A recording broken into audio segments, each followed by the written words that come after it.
Welcome to Sikkim 365 Radio. Van Treese up the gut. He's got space. Did he get there? He did. Kyle Van Treese puts Georgia Southern up with a late touchdown. Sikkim 365 Radio is presented by IdealMRI.com. High-quality MRIs for $497 or less. IdealMRI.com. Your health is important, so is your budget. Chaotic formation set. Cunningham.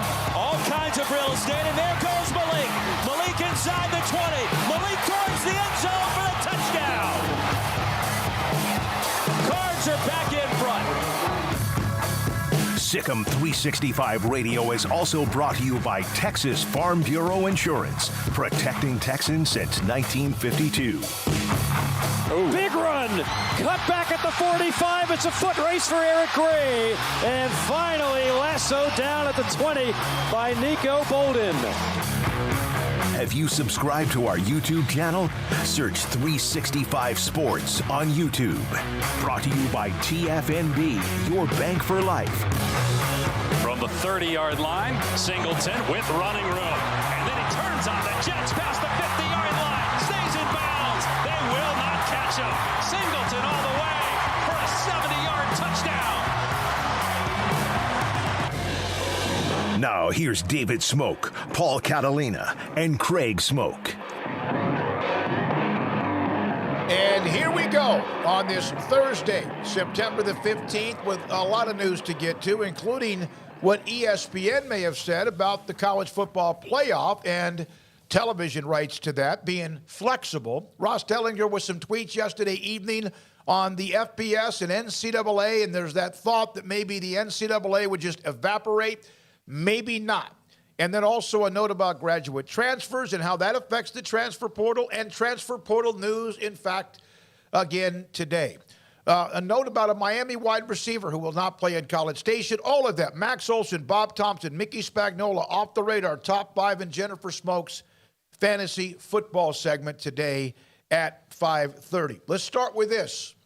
Craig Smoak, Paul Catalina. I'm David Smoak. Chat room open. Text line 254-339-1122. We will take calls in about 10 minutes, so get ready for that. It's the same number I just gave up. This is from Ross Dellinger, SI.com. Takeaway from the Lead One AD Summit in Washington on NCAA football governance. The preference is to keep FBS within the NCAA with streamlined FBS-only policy-making group. The momentum to split the FBS from the NCAA is fading, as many have expected the last few weeks. The next part of the tweets going on. The Transformational Committee exploring FBS governance issue. The goal is to find a way to keep the FBS under the NCAA umbrella with more authority given to it, though. Despite buzz lately of an FBS split, the AD support isn't there. Tom McMillan, the Lead One director. Strong preference for FBS model within the NCAA that is streamlined, much less bureaucratic. If that can't be accomplished, move it to the outside. The problem here, guys, and Paul Catalina, Craig Smoak join in with me, one of the issues that Ross also put up is one of the issues you take over if you do shove the NCAA out the door is all of what they do, even if you criticize how they do it. Legal, compliance, enforcement, that is a mother load. Sometimes the book is too big. In fact, it is. But who is going to take that on? And maybe everyone looked at that and said, nah, we probably can't move on the way we thought. Well, you'd have to restaff a whole new thing as opposed to maybe retraining people with expertise. I think that is probably the first choice, is to reform the NCAA instead of completely get rid of it.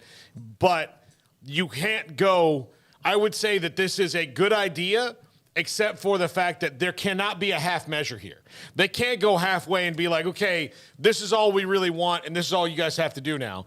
If they really want generational change with the NCAA, they have to stick with it all the way. Absolutely all the way through, and not half-ass it like they have in the past. And they have to go through it all the way, which means, okay, you don't want to staff it. Well, the NCAA is understaffed. Find a way to make this staffed. You saw the billions you're going to make here when it comes to whatever you're getting. We got like 80,000 new IRS agents the other day. The reason that happened, and I know none of us like the IRS, but it's a necessity for the government to collect money so it runs, and the IRS agents were dying off. They're like retiring and going away.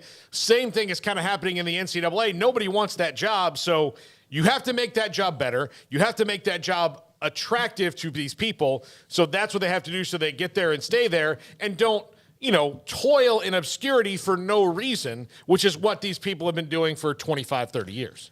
Yeah, I think our country's about to run into a labor shortage just because the baby boomers are dying off or going into retirement. And they were a massive group, obviously, and they're all aging now. So, we're kind of in need of bodies to work. And, I think this is, very interesting given where the conversation was, during the heat of realignment. And all of the feelings about, kind of where we were headed, the Super 2 and, what that would look like and then what that meant for everybody else. And, if anything, the first thing I think of is, hey, we can really celebrate Linda Livingstone's position a lot more. There she was in, the lead of the NCAA Board of Governors. Yep. And, when she was announced as that, it was like, yay, but does that even matter? Because what are they even going to be? Are they going to have any say whatsoever, or are they going to be kind of tossed to the side and just take care of the basketball tournament? But now knowing that they're going to be fully involved, I mean, that's huge for Baylor. That's huge for, any other school that's got someone involved in the restructured version of the NCAA.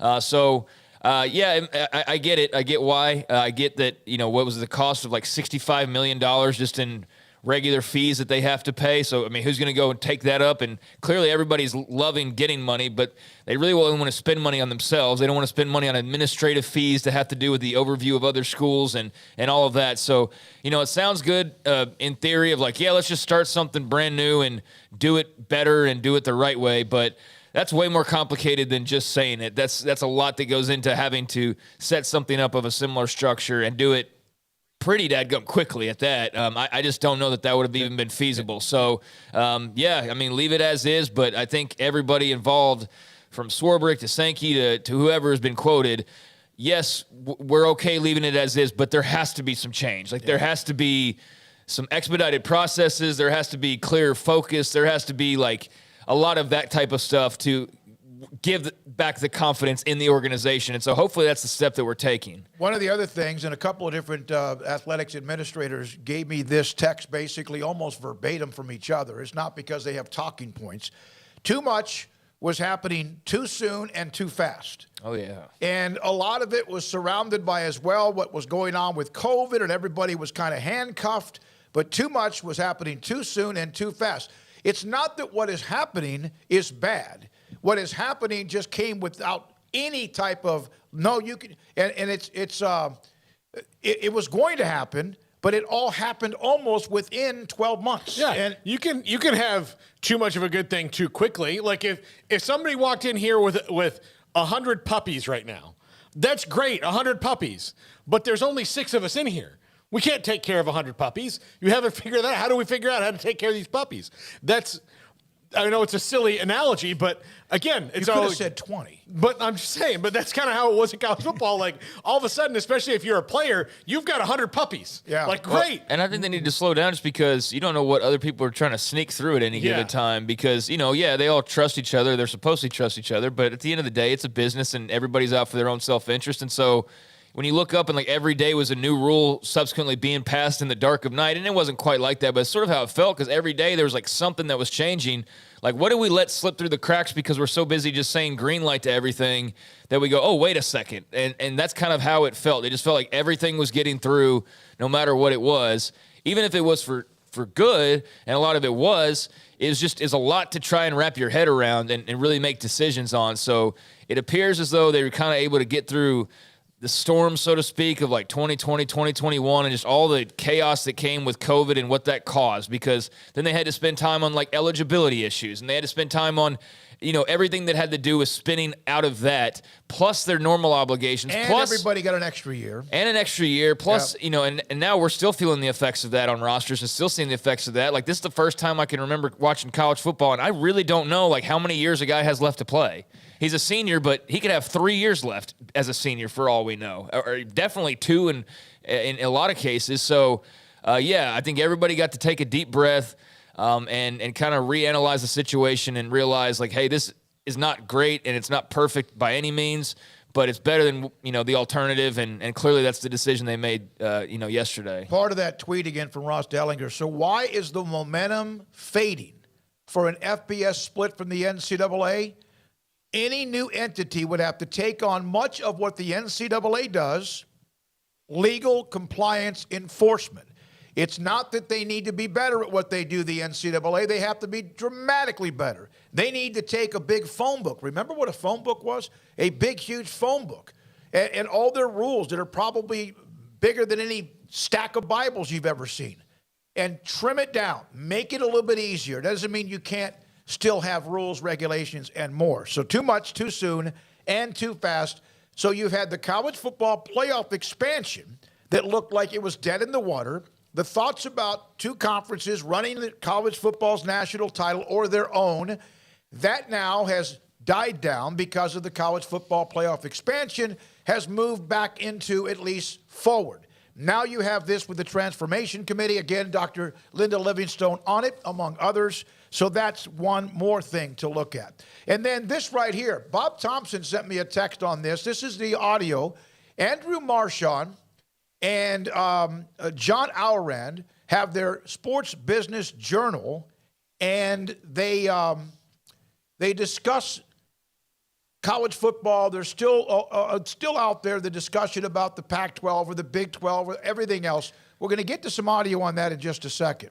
Well, Marchand's with the New York Post, Alrand Sports Business Journal. They've come together to do a podcast together. Yeah, it's a great because basically sports media is like the new hip thing. It's like when you saw all these folks, all of a sudden they had NIL jobs. Like a year ago, it's like all of a sudden everybody's like NIL reporter or NIL this or NIL that. That's basically sports business now. It's like everybody's becoming a sports business person. So they're really on the forefront of that and have been.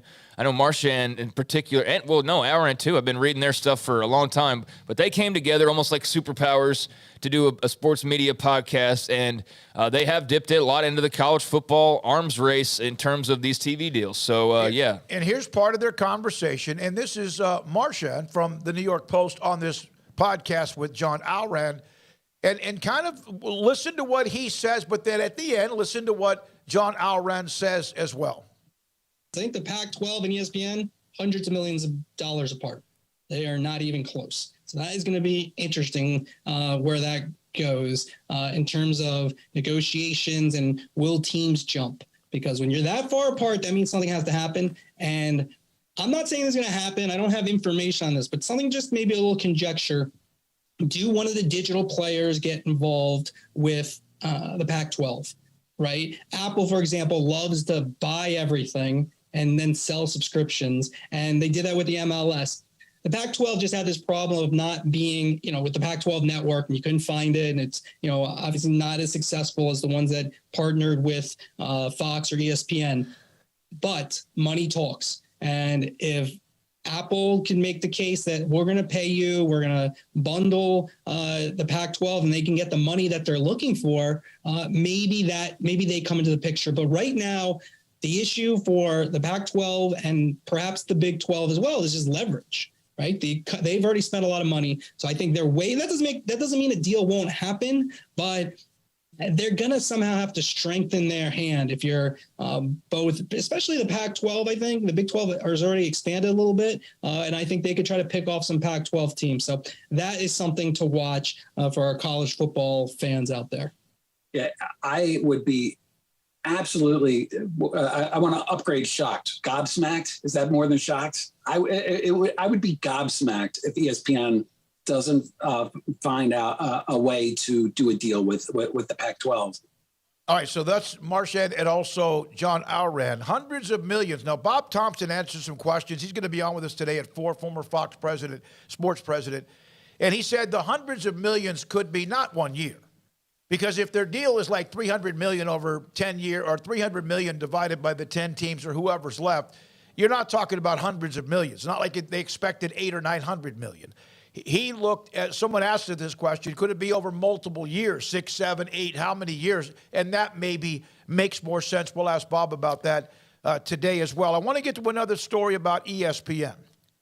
ESPN executive Jimmy Pitaro, who is kind of running their deal, said he is willing to be flexible with the rights to college football's postseason now that the format is expanding, a move that's likely to require broadcasters to pay even more in fees to air the games. Oh, I wonder why he's in favor. The big network exec is open to making more money. Tripling the number of teams if it does end up at 12. We've been clear to anyone who is interested that we are very willing to be flexible here and be creative in terms of this expansion. So that opens up door for more money and the possibility of, okay, do they give games away or at least sell games away? The rights to Fox, as far as that's concerned, and Bob Thompson will give us some information and insight on that too. It's amazing how flexible everybody is also when the money conversation starts. And I'm just reminded of something John McClain, legendary, Houston Chronicle reporter now at Gallery Sports. He said something one time, and it's just stuck with me ever since. Everything's about the money. And I know that's like an obvious statement to make, and there's probably people going, look, of course, yeah, duh. But, I mean, literally everything just goes back to the money. Whether it's a contract holdout or it's this or it's that, 99.9% of the time it's about the money. And so with the college football playoff and realignment and all that, I mean, it's just been money plays. So, yeah, they see a chance to strike gold, basically, with an expanded playoff, and everybody's all of a sudden on board. I don't think that's all that surprising that they're awakening to the idea of kind of what they would be leaving out on the table if they were to do anything different and try to keep forcing this 4-team playoff, until it's last couple of years and then try to redo it. Why not redo it right now when you know that the interest is high and the iron's hot? So, yeah, that's going to be very interesting to see how that plays out. And Bob Thompson, again, can give us his experience of what he thinks. Not what he knows, but what he thinks as well. One quick college football note. Miami wide receiver Xavier Restrepo is out for the game coming up in College Station against Texas A&M. Well, that's huge. Yeah, he's a great player. He's one of their best receiver, if not their best receiver. Yeah, he's a good player. So, yeah, that's tough news. All right, if you would like now. There's no Okay, 254-339-1122 is the number to call. We have Max Olson at 3:30, Bob Thompson at 4. Much more to come the rest of the day. If you want to get on, we're going to take a quick call or two when we come back, and then we'll go straight into Max Olson. 254-339-1122. Your reaction to today's news, Sikkim 365 Radio and 365 Sports. Stonewood Dental, September 27th, I am expected to have my crowns put in. After the long process of having a tooth pulled, 2 implants put in, and then having the impressions, and then making sure the shade, the color of my two right front teeth just a little bit over to the side match what I have now. Thanks to Stonewood Dental. Thanks to Dr. Steve Childress. If you just are looking for a dentist and any kind of teeth cleaning, like regular every 6-month teeth cleaning, if you need something major because there's pain, and you think it might be something that even could end up in a root canal or something worse, I don't know if there's much worse than a root canal, but there can be. Dr. Steve Childress is your guy, and his staff at Stonewood Dental in Robinson. And then also, if you are looking for the possibility of crowns, implants, and more, Dr. Steve Childress does that as well. It's Stonewood Dental in Robinson, Texas. Looking for a great job with great pay and awesome benefits? Genco FCU is hiring. As a longtime Waco employer, Genco focuses on what matters most in our employees' lives, like pay incentives, bonuses, benefits, 401k plans, paid time off, advancement opportunities, medical, prescription, dental, and vision insurance, as well as short and long-term disability. Come join our incredible team today and make Genco your career that will work for you. Apply at gencofcu.org or at any branch location. Hi, I'm Mark Stewart with Bird Colgan Ford. It's that time of year. It's football season, and BK Ford is a proud supporter of the best high school football teams in Texas, right here in Central Texas. BK Ford is proud to sell the #1 truck in Texas, the F-Series truck, led by our leading rusher, the F-150, 45 years in a row. Lock in your best price and rate today by custom ordering your new F-150 at BK Ford. Simple, easy, trusted. Experience better at Bird Colgin Ford.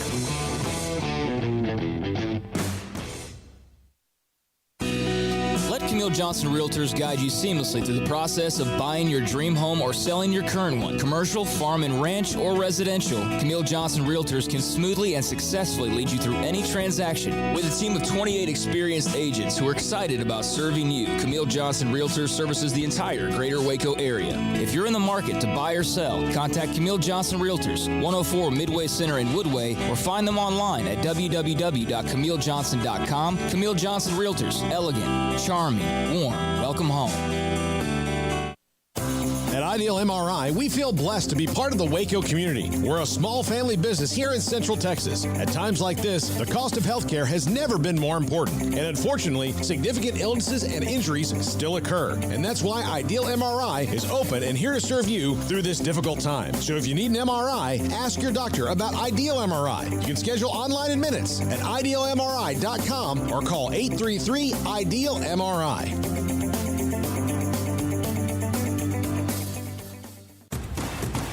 Hey, this is Bryce Petty, former starting quarterback and two-time Big 12 champion, and I know firsthand the importance of being in top shape both on and off the field. So listen up, men. If you're feeling beat down day in and day out and looking for that high-performance edge that separates the men from the boys, then look no further than the Petty Clinic Low T in Waco. Petty Clinic is a comprehensive men's healthcare clinic with an atmosphere catering to men. Board-certified Dr. Kent Petty has a special interest in offering the highest quality medical care to men of all ages. Some of the services offered include screening and treatment for low testosterone or thyroid, infertility, high blood pressure, diabetes, high cholesterol, sleep apnea, while offering comprehensive wellness exams and complete men's health lab panels. High performance men, remember, it's not just a Petty thing. This is Bryce Petty, encouraging you to reach out and Google search Petty Clinic Low T or go to pettycliniclowt.com and get your complimentary lab screening today. In the market for a quality metal building? Since 1943, Pioneer Steel and Pipe has helped Central Texas residential and commercial customers with metal building design, panel options, building components, and trim options. Pioneer Steel and Pipe's residential line is energy efficient, offers low maintenance, reduces insurance payments, is impact resistant, and carries up to a 45-year limited warranty. In addition, they can also help you find a metal building contractor for your project. Pioneer Steel and Pipe with locations in Waco and Bryan and at pioneersboys.com.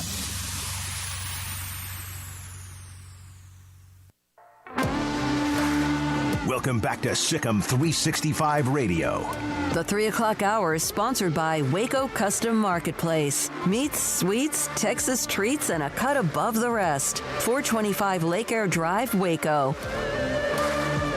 Max Olson, theathletic.com, will join us at 3:30. Bob Thompson on a lot of this TV information we've been discussing.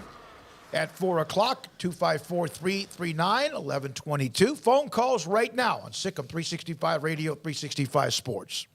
All right, let's go to, wrong tab. Jeff in Mexico, our first and most important international viewer. Jeff, how are you? Roll Tide.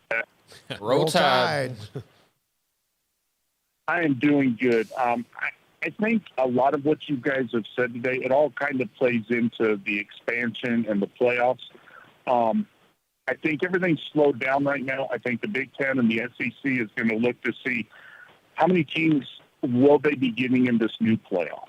I think that the expansion slowed down because the grant of rights in the ACC is so strong, nobody knows how to crack that. And the SEC is kind of in a corner. The teams they want are from the ACC. They're not going to get it. The Big Ten only wants to expand if it makes their teams money or at least keeps them where they are. And those teams are locked up in the ACC, and Notre Dame has said no. So I think expansion will be on hold for probably 6 to 7 years, but I think it does come back around that time once the conferences know what the payout from the playoffs are and all the grant of rights can be figured out. Jeff, thanks for the call. Yeah, I don't know about 6 or 7 years. I think there might be some movement before that, but that does, make a lot of sense for the reasons that you stated, that everything's kind of ground to a halt, or at least it seems that way on the surface. I think behind the scenes, there's probably still plenty of conversations happening. I don't think an Oregon or a Washington have suddenly just dropped their plans for potentially seeing greener pastures and are like, all right, we'll just revisit this. I think that kind of thing kind of continues on. To what degree, who knows? But certainly, like, the chatter has dissipated quite a bit. And, you know, Notre Dame just has a will they, won't they, that's completely gone away. I mean, and they haven't come out and just said, like, hey, we are going to be independent, but they basically indicated that in every way. And maybe it's also right now not the best timing to sit there and just, you know, act like you're swinging a giant stick when you just come off of the loss that you came off of last weekend. So they've got other things to worry about first and foremost. But, Jeff, yeah, I do think that we're kind of in a holding pattern. That's what I would call it. I call it a holding pattern. Because I think the football season took priority finally once that got underway. And, yeah, I think there's a lot of probably behind the scenes trying to just figure out what can or cannot be done and what interest is legit and what's not. And also you've got the Pac who's, you know, just trying to figure out their own TV deal right now. So there's a lot of stuff still swirling, but now your realignment is probably still simmering. But that's what I'm talking about. The expansion of football to, like, separate the highest level to the next level, that does seem to have slowed down dramatically. No, yeah, I think realignment is still very much in play. I still think, like, yeah, keep your eye on the Pac-12 and what happens with those schools, and I still think that there could be – I mean, what's the USC, OU, Texas move that we're not thinking of that could be in the works? Because I know it seems like everybody's looked over every contract imaginable, and there's no way that could happen, but – you know, after OU, Texas, nobody was predicting USC and UCLA. Nope. So what could potentially be out there that we're not even thinking about? But, yeah, that ACC grant of rights, I think, along with Notre Dame – feeling like we don't have to sit here and make a decision, you know, now, kind of hit the brakes. But I still think there's talks going on. I think unless somebody challenges the grant of rights among the ACC, whoever that might be, that would be the next that might match Texas, OU, USC, UCLA. And I don't know if anyone will, but that to me would be the next, like, whoa. You'd have to have almost a class action level group of teams where they would all want to get out. But here's the thing about that. Okay, so say the ACC and all the 14 teams that are in it that aren't Notre Dame for football decide they all want to get out. It doesn't really benefit all 14 teams to get out, does it? No. Because it's not like breaking up the ACC would be necessarily great for Wake Forest or Georgia Tech. And I'm just using those as examples. You don't want to break something up and then, you know, wind up coming back together in something different. So the only way to get out of the grant of rights to me would be that if a small group that had the opportunity to, say, jump to the SEC or the Big Ten, as they expanded, made an argument that the business of college football has changed so drastically since the time they made that agreement that you'd have to let them out just for the sake of their own institution. But I don't think that there's, you know, somebody out there that's going to be like, well, I mean, valid point. Yeah, you're going to need 2 to 4 teams say, we're breaking away. And they still have to be able to do it, and they still have to be able to win whatever lawsuits or whatever eventually happens. But to me, that would be the next big move that could possibly change the structure. The problem with the grant of rights for the ACC is ESPN owns it. So they would be negotiating against themselves to just try to give more money to people they don't. They've got a great deal. Some of those teams, if they want to break away from the grant of rights in the ACC, would be doing that to go to the Big Ten, and ESPN doesn't own the Big Ten, which would, to me, they would not want that to happen. Yeah, I mean, the ESPN's not going to cut off its nose with the ACC to just strengthen the SEC. I don't think that makes a lot of business sense in the end. But I don't know why I'll keep saying the ACC's the next big move. There's still Oregon, Washington, and whatever little Pac contingent, and that's way more doable right now than anything that has to do with the ACC, who's got another decade left on their contract. We're talking about the ACC would have to basically come together in some combination of schools and basically find a way to dissolve that bad boy. And everybody's been trying to figure out how exactly that could happen. That would have to happen, and that's a lot of work you think would have to be done to get to that point. Whereas on the other side, there's this conference that doesn't have a TV deal. They're working on it. Doesn't look like it's going to be great, even with the schools that were possibly going to jump. So I think that's the one that you watch in the immediately. That could blow up a conference. But, what does the Big Ten want to do? Because that's the question. Max Olson, theathletic.com, joins us on Thursdays. We appreciate his time and access whenever we get it on 365 Sports. Max, thanks for your time. Your thoughts about this deal with the NCAA? There was a thought that eventually they might just evaporate, right? And the FBS would move on. And it appears now that may not or will not happen. What are your thoughts about that? Yeah, I mean, I don't know that I was a big believer that was, actually going to play out here. I think it's when you actually get into the logistics of how you pull that off. At the end of the day, you still have to put an organization together that enforces rules and creates rules and all that stuff. So, I mean, I don't know that the full breakaway there is necessarily going to be the outcome, but certainly at the FBS level, I think we can all agree football probably needs to be governed in a different way. And so, yeah, still a lot on the AD side to work through there of what is the future of this and truly not just doing, transformative changes in NCAA rules, but truly embracing like, what does this really need to look like 5-10 years from now? Do you think that they have the gumption to stick this through and not stop halfway? Based on what precedent? Yeah, that's why I asked. I don't know. I think that there's just so many moving parts to that. Whether you're talking about pay for play or just all the issues on the plate of an AD right now. I remember talking with Bob Bowlesby at Baseball Media Days, and he told me, as he's getting ready to retire, he was like, the last thing I would want to be right now is an AD in college athletics because there's just so many problems you got to deal with now. It's way different than when he was running, Iowa or Stanford back in the day. I think that big picture conversation, yeah, and then actually getting to the finish line on things, it's going to be a long process.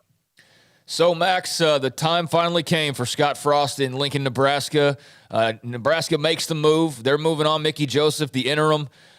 You had a big piece on The Athletic about Frost and the program and just all that's gone on. Your thoughts, the fact that it's happening now, what that means for Nebraska, and just kind of the general feeling overall in Lincoln? Yeah, I mean, on Saturday night when I watched Georgia Southern beat Nebraska and put up the most yards ever allowed in Memorial Stadium, I didn't actually think Scott Frost was going to get fired on Sunday. I thought probably that game would seal his fate, but clearly Trev Alberts has the support now to make that move.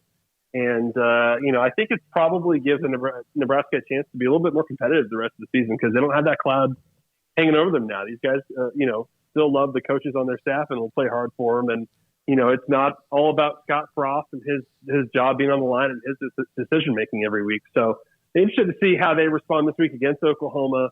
Obviously a big underdog, and can Mickey Joseph kind of settle things down there a little bit? I think they'll probably respond well and put up a pretty good fight in that game. But yeah, certainly it was time. I just thought, when you look at the decision last year to give him another year, I didn't really see any way that would lead to an outcome that was going to work out for Nebraska. I thought it was inevitable that this was going to fail, and to knock it out after 3 games was a surprise. But Nebraska's also been, especially on defense, worse than people expected. You and I traded a couple of text messages. I said, what is a great article on Frost, a lot of insight. And you said, I asked you about the truth bullets that you put out there. Some of it was the transition, the attrition, all of that. And if you don't mind, I'm going to share what you said to me. You know who doesn't have that problem? Dave Aranda.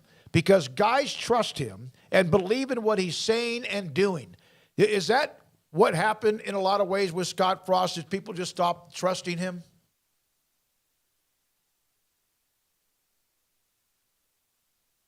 Max, you there?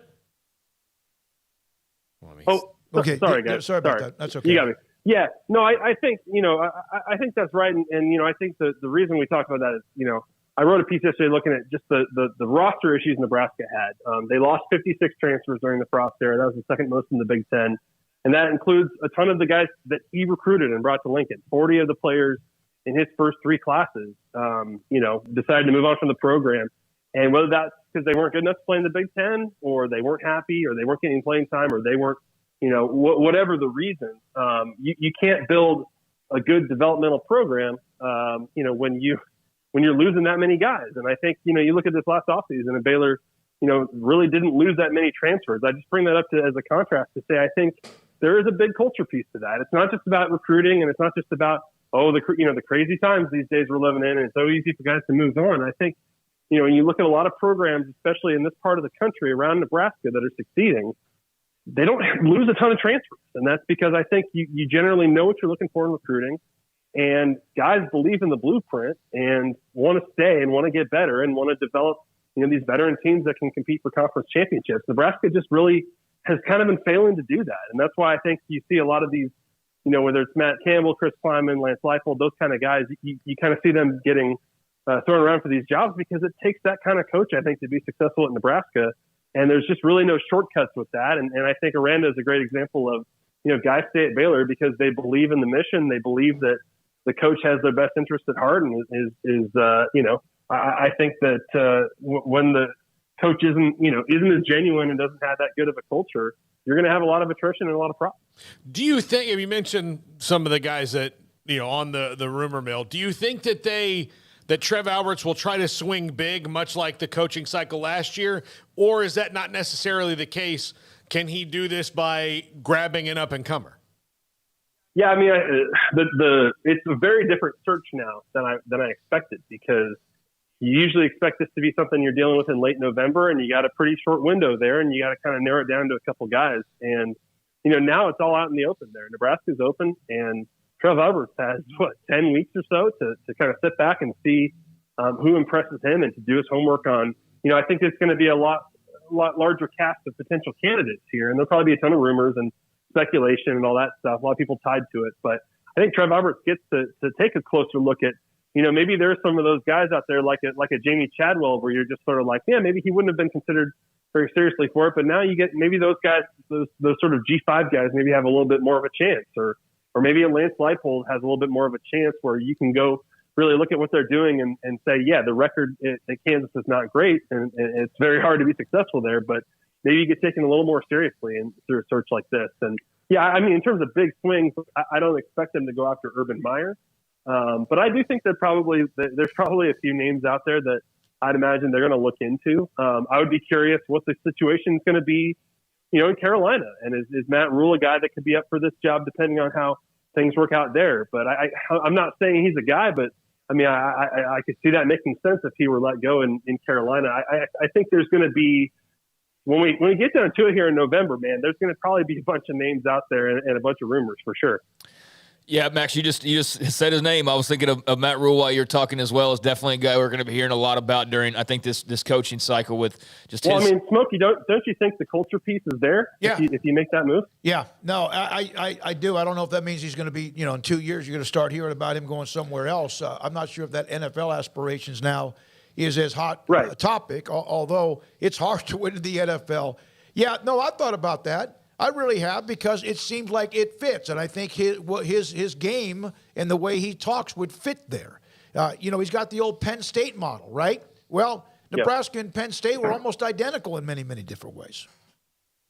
Yeah, that's right. I could see him being, now obviously the timing on that is tricky. I think that the Panthers' Week 13 bye is around the same time Nebraska's regular season ends. And I'm not wishing for him to fail and lose his job by any means, but I am curious. As much as it might seem like the obvious choice here is probably Matt Campbell, and that's probably how I see it today.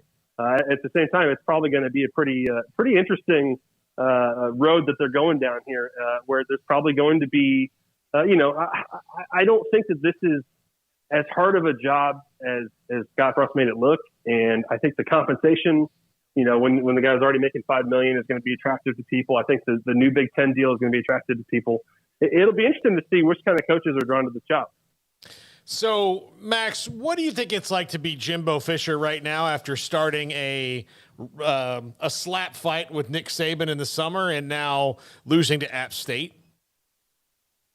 Yeah, it's not going the way they planned this year. I don't, and it's hard to obviously offensively it's not working, but is it? Is a switch to Max Johnson like all they need this week? I think it's probably a little bit more complicated than that, and certainly, I don't know that there's somebody on that staff that giving them the play calling would really kind of fix things. I think it's something that Jimbo Fisher is going to have to kind of climb out of this hole here a little bit and figure out how do we take advantage of the pieces we've got, because I think the thing we probably underrated a little bit these past few years was Travion Williams was really good, and Isaiah Spiller was really good. I think those guys gave you something pretty reliable on early downs that you could, no matter where your quarterback play was at, you knew those guys were going to get you, good yards and explosive plays. And so A-Chain's a really talented player, and I'm not trying to take anything away from him, but, I think that run game isn't quite looking like how it should. And, certainly the passing game under Haynes King is that was a rough week last week. And so with Miami coming to town, man, real challenge. And that schedule it won't get any easier. So they've got to figure out. I'm sure Jimbo's going to have a great plan for this week and really try to prove people wrong. But man, there's some real issues there that they've got to kind of find a way to cover up here.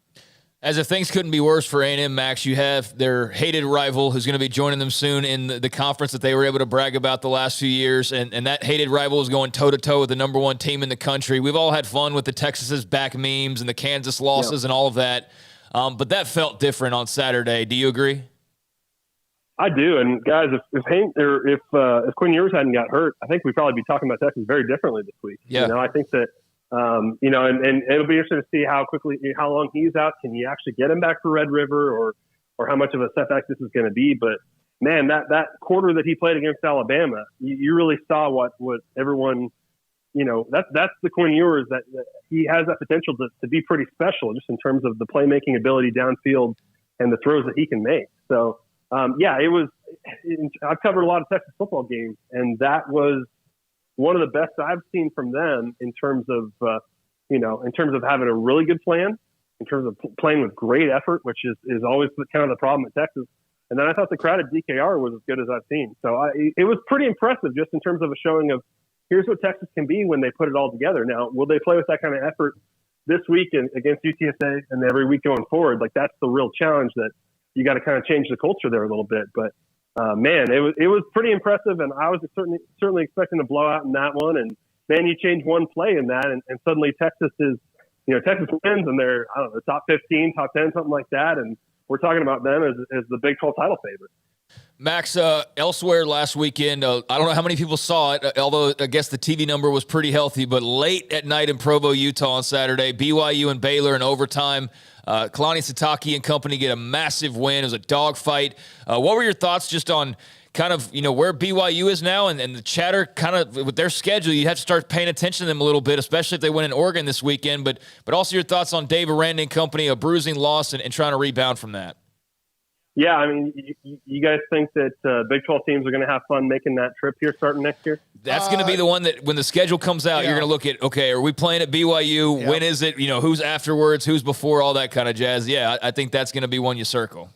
Yeah, there are going to be a few coaches groaning for sure when they see they've got to make that late night trip to BYU next year. I think and that's just what a great home field advantage for them, and they build such tough teams there. I thought that was an impressive one.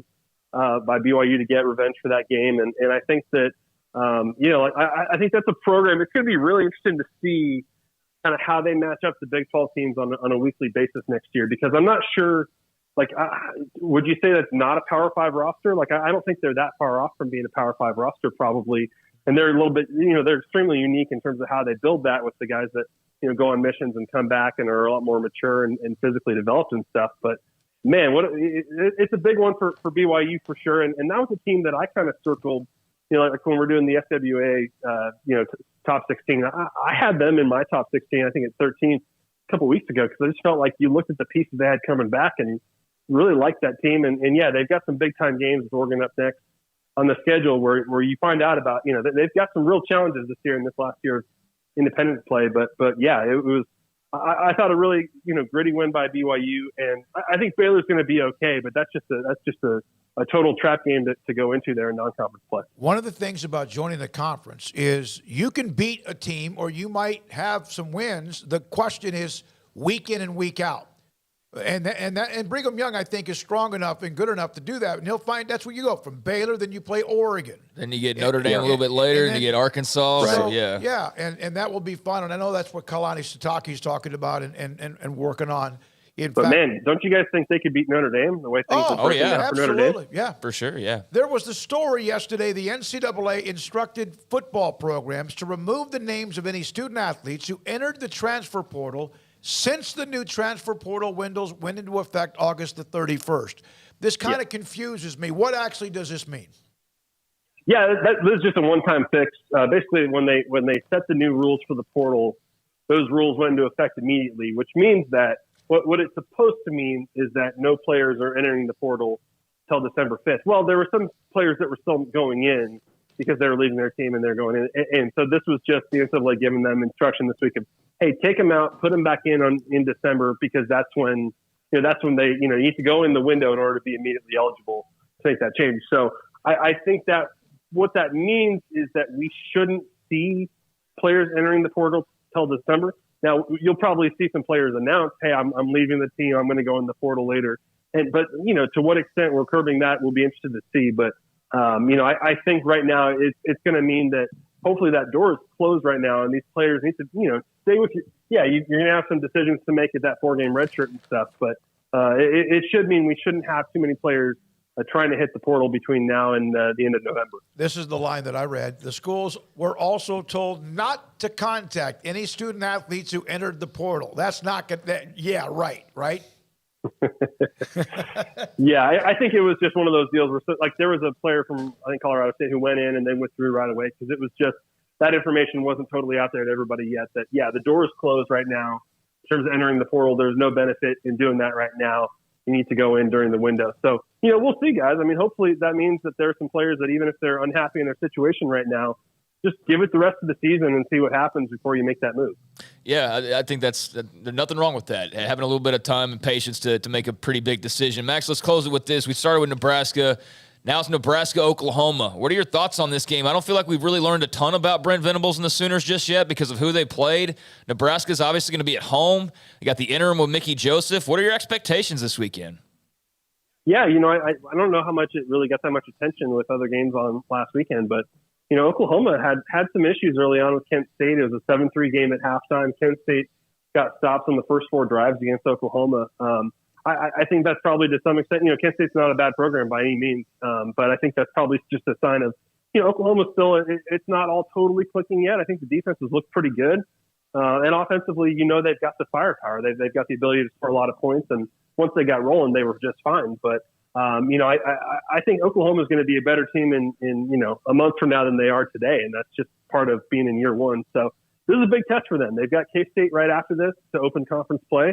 I think we all agree K-State's looking pretty good. So we're going to find out a lot about Oklahoma. If they can take care of business in this one, you're feeling pretty good about, their chances to be one of the best in the Big 12. But, they're a top 10 team right now. Have they played like one yet? I don't know that they've really been challenged like one yet so far. So, if Nebraska can actually play some defense this week, it could be a pretty fun game. Yeah, it'd be nice.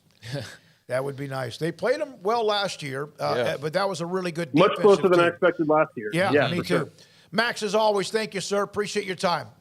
Thanks, guys. Max Olson, theathletic.com, at Max_Olson, OLSON, on Twitter. Yeah, that's going to be interesting just to see kind of how Nebraska responds. And this is going to be the best team, even though there's obvious flaws. This is going to be the best team Oklahoma's played. On the road, first big road test for Venables. So I'm definitely expecting the Sooners to win, but I think there's enough kind of wonkiness going on that you go, okay, that'll be interesting to just kind of see how the flow of that game goes. But the Big 12, man, like right now there's the usual suspect of, an Oklahoma that everybody just assumes is pretty good, and they look pretty good, and, we'll see as time goes on. But Texas has obviously got stock going up right now. If not for the Ewers injury, I mean, my gosh, what would we be saying about them? That's like the only thing that kind of makes you tap the brakes a little bit. Iowa State's got their first win over Iowa in forever. Texas Tech and Kansas State right now are in the midst of and Kansas as well. Just only 2 weeks in, but I don't know, just feeling good about the direction of where everything's going. And then you got, Baylor's got to look in the mirror a little bit and kind of figure out if they're going to grow and in the places that they need to grow and rebound the way they need to. But I'm really excited to see Big 12 play kind of start to get underway here over the next couple of weeks because non-con's told us some things. There's other things that are complete mystery still. But seeing, Texas have to play K-State or, Baylor go on the road to Iowa State and so on, Oklahoma, K-State here in a couple of weeks. It's going to be fun to see how this shakes out because this really is set up to be a great year. We're saying that all offseason, but the way it kind of unfolded over the first couple of weeks, I don't know that we have a ton of clarity. All right, you know what we ought to do? Until later in the year when it's pretty obvious, or maybe it wasn't, because last year it wasn't until the last second against Oklahoma State, till whoever's going to play win Baylor. Right now, would you pick somebody you would bet everything on to win the Big 12? No, absolutely not. It'll be interesting to see, and then maybe who do we take out? Is there anybody in the Big 12 that you would say there's no way they're going to win the conference? West Virginia. West Virginia would probably be in that conversation. TCU. I know that sounds crazy, but TCU hadn't played anybody yet. I mean, I know they beat Colorado. Other than who has played somebody? Baylor's played Brigham Young. Texas played Alabama. Yeah. Oklahoma and Nebraska. I know the situation, but it's going on the road against a Big Ten team who's just fired their coach that they've been desperately wanting to fire for a while now. Texas Tech, Houston. Yeah. Let's see off the top of my head. Iowa State, Iowa, with offensive issues, but still a team that's going to, West Virginia played Pitt. I mean, I think everybody's pretty much matched up with somebody. TCU played Colorado. State, Arizona State. Yeah, exactly. So TCU played Colorado, but Colorado absolutely stinks. Like, they're awful. So with TCU, I'm still kind of in wait-and-see mode on just how good they may be. I say them because I think that they could be good. Definitely think they'll go to a bowl game, but I don't see them winning the Big 12. So I wouldn't put my money on them, but I could see where somebody may feel like, I'd still give them a fighter's, chance, sure, but West Virginia's the obvious one right off the bat, and Kansas, for all the feel good, they're not going to go run the table and win the Big 12. Former Fox Sports president Bob Thompson will join us at the top of the hour. Paul Catalina, David Smoak, and Craig Smoak, left to right. Sikkim 365 Radio and 365 Sports. Boozer's Jewelers on Valley Mills Drive is such an awesome place. I got engaged in July, and in late May, I went into Boozer's because I don't know anything about rings, and I had some suggestions from my soon-to-be fiance about the things that she liked, even though I did want to surprise her. And I said, Brad, I need some help. I need to get an engagement ring. And after he picked his jaw up off the floor, because I've known him for a long time, he said, oh, my God, this is actually happening. We went back. He took me to the designers, and they showed me what they can do. Process took about 3 weeks. I got a call and said, hey, it's ready. Come in on Tuesday. Great financing, great everything. The ring is unbelievably beautiful. She loved it. Everyone gives her compliments on it, and they tell me, oh, you did a great job. I did a great job by just walking in the door at Boozer's Jewelers, the wedding ring store. 9 out of 10 of the rings that they do are custom jobs. So you need a one-of-a-kind ring for the one-of-a-kind love of your life. So go to Boozer's Jewelers on Valley Mills Drive, the wedding ring store. Looking for an SUV designed for every adventure? We've got exactly what you need at Allen Samuels in Waco. Stop in today to get your new 2022 Wagoneer. Save big on Series 2 and 3 and get the low APR of 2.9% for 72 months. Plus, you receive $3,500 Conquest bonus cash. Plus, first responders receive an extra $500 off. Drive away in the original American Premium SUV from Allen Samuels in Waco. Come by. Let's be friends. TFNB Your Bank for Life is the official local bank of Baylor Athletics. Find out why more Central Texas are making TFNB their bank for life. Sign up for our Edge checking and savings accounts to earn interest or cash back. With 5 convenient locations and an award-winning mobile app, banking has never been easier. TFNB Your Bank for Life. Member FDIC.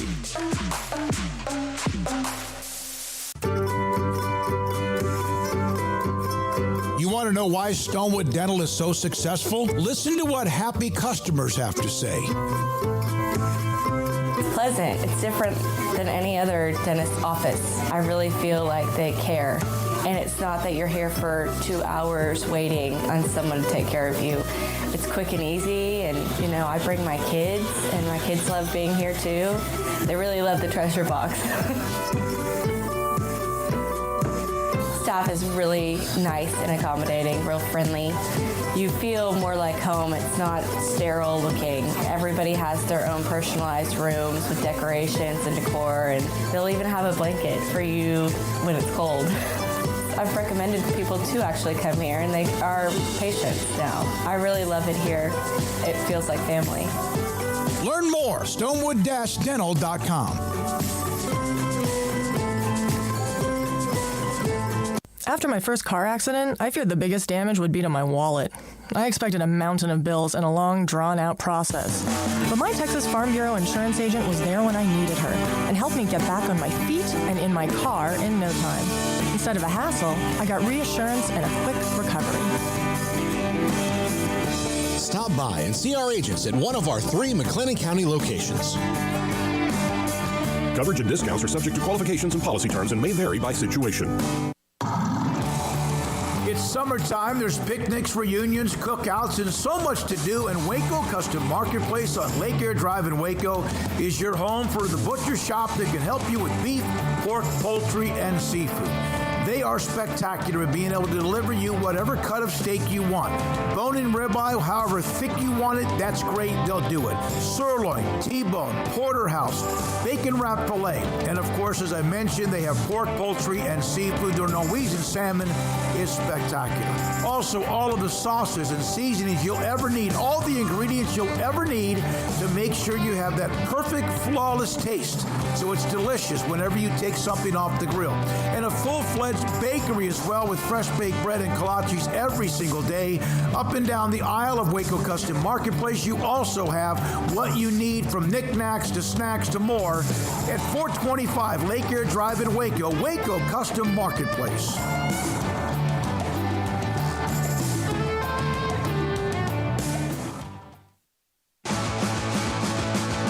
This is Sikkim 365 Radio. Text us at 254-339-1122.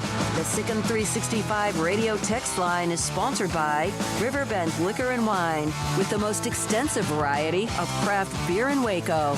A hidden gem on Lakeshore Drive and 19th Street.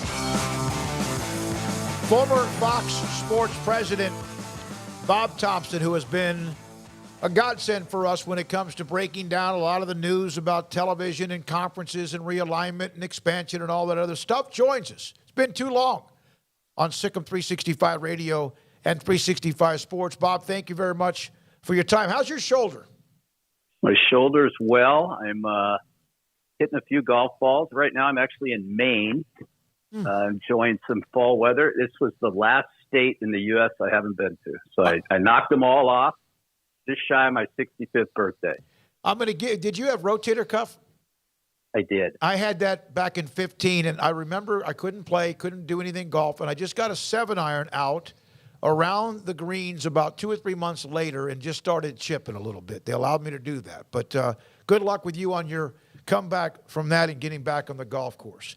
What did you think? What did you think of Jimmy Pitaro and his comments about ESPN saying that they're flexible with its rights to the college football playoffs?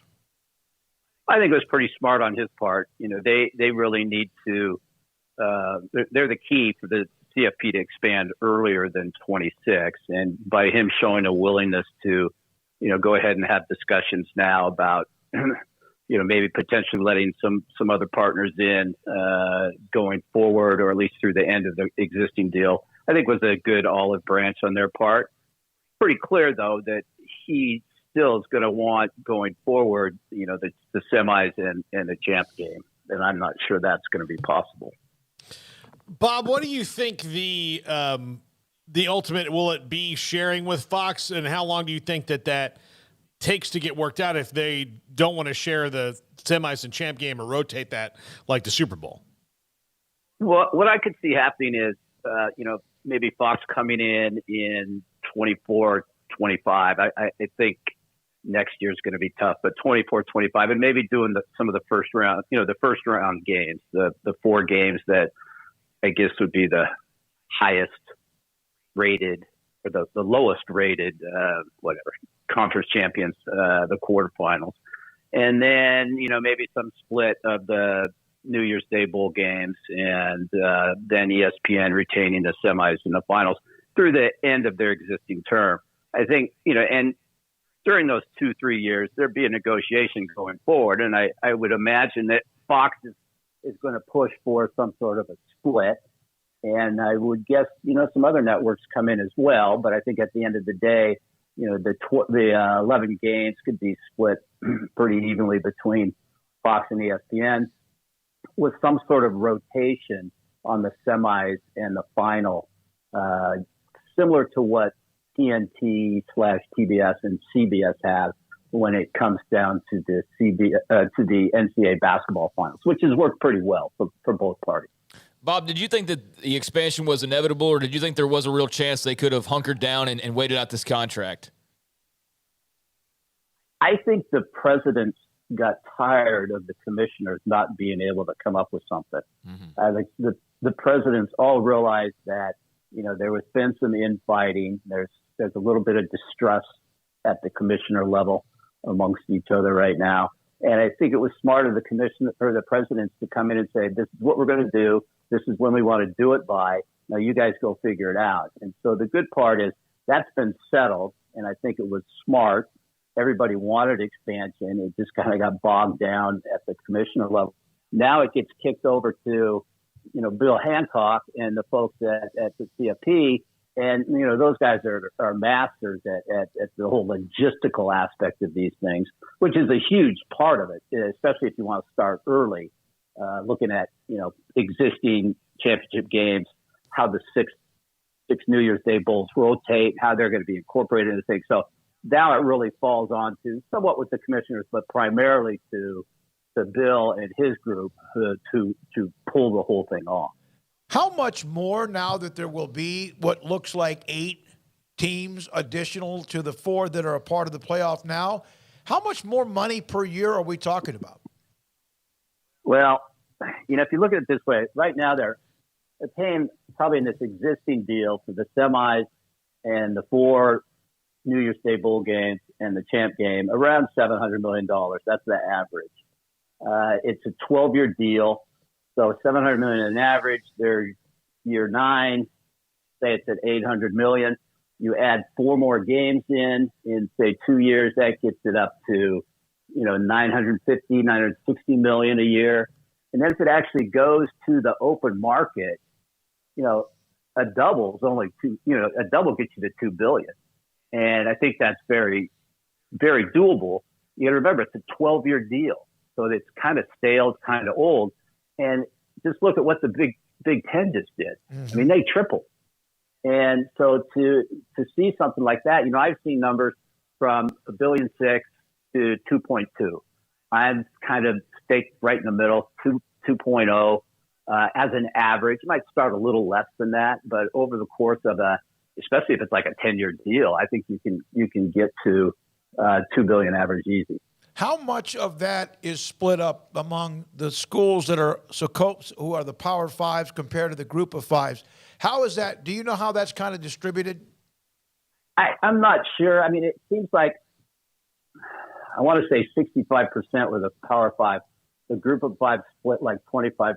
Notre Dame gets a chunk, and then there's parts held out for the participating schools who are in the playoff. So I'm sure, that's something that's going to have to be tweaked. That was the old model. So I think that something's there'll be some tweaking, but that gives you a rough idea of kind of how it works. Bob, given the news that the Pac-12 and ESPN might be distant, hundreds of millions apart, is that good news for the Big 12? What does that really mean? Does it mean they could maybe cut in line in this?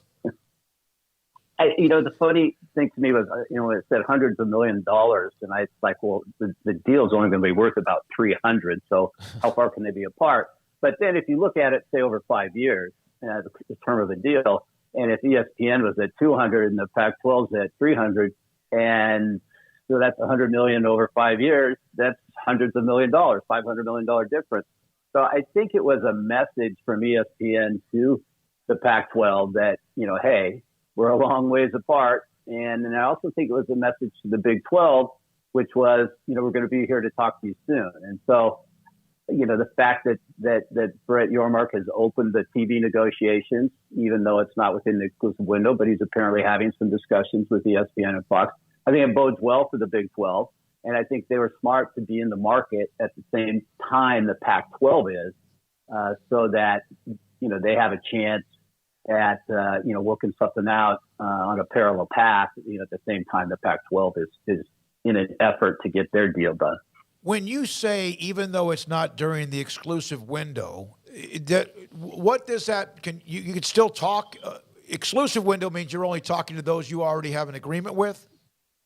Right. The way the deals are usually structured is there's an exclusive window with the existing partners that triggers, 18 months out, let's say, anywhere between a year to 18 months out. And at that point, you can only have discussions with those your existing partners, and it's a required negotiation. Now, prior to that, which is in the phase they are right now, because that deal still has a couple of years to run on it, they can talk and no one has, there's no clock ticking. So, there's no pressure on the network. There's really no pressure on the conference. It's, they can talk and see where everybody's head's at. They get a deal done. They get a deal done, and great. If they don't, they just continue down the road, and sooner or later they will get to that exclusive window, and it'll have to be triggered at some point so that the conference can, either get a deal done for sure or take it to the open market. I have a question. I've seen you use this before, and your Twitter feed is phenomenal. The trade bait or the nuggets or the chips that might be traded, let's just say the ESPN is working with the Big 12. But they also are trying to get whatever may happen with Texas and Oklahoma, whether it's a year or two early. What would be the most valuable thing the Big 12 could get other than exit money, whatever that is, from ESPN for any kind of early trade? I would think an extension at a decent rate would be the best thing that the Big 12 could get from ESPN. There's going to be some money, there's no doubt, because it's a benefit to Texas and to OU and to ESPN and the SEC for them to get there, and there's a cost or a loss to the Big 12 and to ESPN because they have those games right now in the Big 12, and to Fox, who also has those games in the Big 12. I mean, that game Sunday, Alabama, Texas, that was 10 million viewers. Mm-hmm. That's like Fox's third or fourth highest game, only behind Ohio State, Michigan game. So they don't want to see them leave early. So there's going to be, a lot of people are going to have to be made whole in that type of a deal. But the more chips you have out there that you can, play with, the easier it is to get some of these deals done. The only problem is there's got to be willing partners on all sides to make something like this happen because they're very complicated. But there's more trades that go on in the sports media business than you might think. It's not unusual. And sometimes the more complicated the deals are easier to get done because there's more moving parts that you can use as trade fodder. What about the Longhorn Network? Toast. I mean, I don't know that does anything. I mean, I guess they could leave it with the Big 12 and it becomes the Big 12 network. My understanding is ESPN is looking forward to folding it into the SEC network and having it go away. So there's no reason to run a parallel network, and I don't think the SEC is going to allow it. And I think that Texas is aware of that. But, it might be of value to somebody else, maybe for the big, I'm not even sure of the distribution, but it may be primarily just Texas, but it could be of some value to the Big 12. But I can't really see them wanting to go down that road given kind of the state of the cable business these days. Perhaps the SEC satellite studios. There you go. It's a bureau. It's a bureau. Yeah. Bob, on that note, on the Longhorn Network, since this is your area of expertise, this is something I never understood. And I got to think it's going to be the best sales jobs in the history of the media business in that the University of Texas convinced ESPN that they had enough content and enough people around the country would want the Longhorn Network to make it profitable for ESPN. But you're in Maine right now, and I doubt that while you're eating a lobster roll, somebody's going, I can't wait to watch the Longhorns later. And I don't understand why that even crossed ESPN's mind. Yeah, I'm not looking for the Longhorn Network. I'm just trying to figure out how I'm going to get Amazon Prime on this TV in this rental house I have. For the NFL but I game, think, yeah, exactly. For the first Thursday night NFL game on Prime. I think I got it figured out. It was something that was presented to us because we had a long history with Texas on their third tier rights, did some in pay-per-view over the years with Fox Sports Southwest and carried a lot of their products. And, I just couldn't make sense of the numbers. None of us could. And, this was while we had gotten to the business with the Big 12 and, or Big 10 network. And I just didn't get it. And, we looked at it and told the loss, thanks, but no thanks. And, God bless him. He got ESPN to bite on it. Bob, you mentioned the Amazon NFL game tonight. New territory, the streaming continues to grow in live sports and whatnot. Where do you kind of see this in terms of college football at the moment? I know a lot, and you've seen it, about the Pac has been, well, perhaps they swing a streaming deal with Apple or Amazon. Just where do you sort of see those players in the landscape right now, given all the moving parts, not only in college sports, but pro sports as well? I think it's, this is a very important package between Amazon and the NFL for not just the NFL, but for all sports. Everybody wants to look and see what it's going to do. Everybody's making ratings, projections, and estimates. And the one thing I think everybody's hoping for is there's not some technical snafu that creates a huge problem, because that would be probably worse than anything happening. But I think it's important because, look, streaming's not going away. It's getting bigger. And I think it's important for viewers to become more comfortable with streaming and accustomed to streaming, because, progress is going to continue to go that way. I don't think any of the leagues or conferences are prepared, although the Pac-12 may be the first, to put their entire package on a streaming service, a la what the MLS has done. And it's going to be interesting to see, in the Pac-12, who's probably got a tougher sell job right now than anybody, how deep they go with the streamer will be very interesting to see. I'd be surprised and shocked if they went 100%. I think it's too early, but I think it is something they're going to have a significant package. I just don't think it would be smart to be the entire package. Does it help the Pac-12 in negotiating with those Silicon Valley companies that a lot of the alums of those companies are Pac-12 people? It doesn't hurt. I mean, up and down the West Coast, a lot of those technology companies, came out of Stanford and Cal and places like that. So that's certainly a benefit. I don't know how much leverage it actually provides, for them against ESPN. I could see how it would provide some, but I also could see the guys back in Bristol going, really, you're going to put all your games on Amazon or Apple? And, for those companies, the rights fees, it's a rounding error. It's just not much money for them. But for the conferences, to lose that kind of exposure is going to be significant. And I mentioned something today about this, and that is, if they do this and they go 100%, half the people are going to say that the conference and the commissioners and the ADs and the presidents are just the worst, ever at what their job is. The other, for taking these games away from, wide distribution. The other half is going to call them brilliant visionaries for going forward with these, with the streaming services. So, no win either way if they go 100%, but they probably should just do somewhere in the middle, put a significant package on the streamers, but also keep some linear television distribution. And hopefully between the two of them, the money will make sense. The number Brigham Young and Baylor received for a 9:15 Central Time game was $2.4 million, their highest late night for ESPN since 2016. I look at the scores of the games, but I know there's so much more because of all the chatter and whatever's going on out there with TV deals. Does that catch people's attention? I think it does. I think, it shows what they can pull in that window. And, it was a great game. And I think that the Big 12 is looking pretty good right now for adding BYU in this last round of realignment. So, and it also, I guess, shows you that you don't have to have the West Coast to be able to play in those windows. If you had BYU in a mountain time zone and you have Arizona or Arizona State in, Pacific time zone for, a couple months of the football season, and then mountain time zone the third month, and they like to play those late games because it's so hot down there this time of year. There's other schools that can fulfill those windows and not necessarily have to be on the West Coast per se.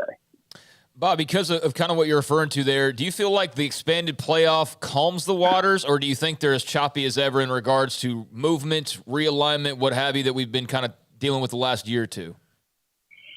I think it's calmed the waters somewhat. I can't imagine that the presidents on the CFP board sat around and, came up with this expanded playoffs, guaranteed path for multiple conferences every year to be in the playoff, and then are going to let their commissioner go around and stab somebody in the back.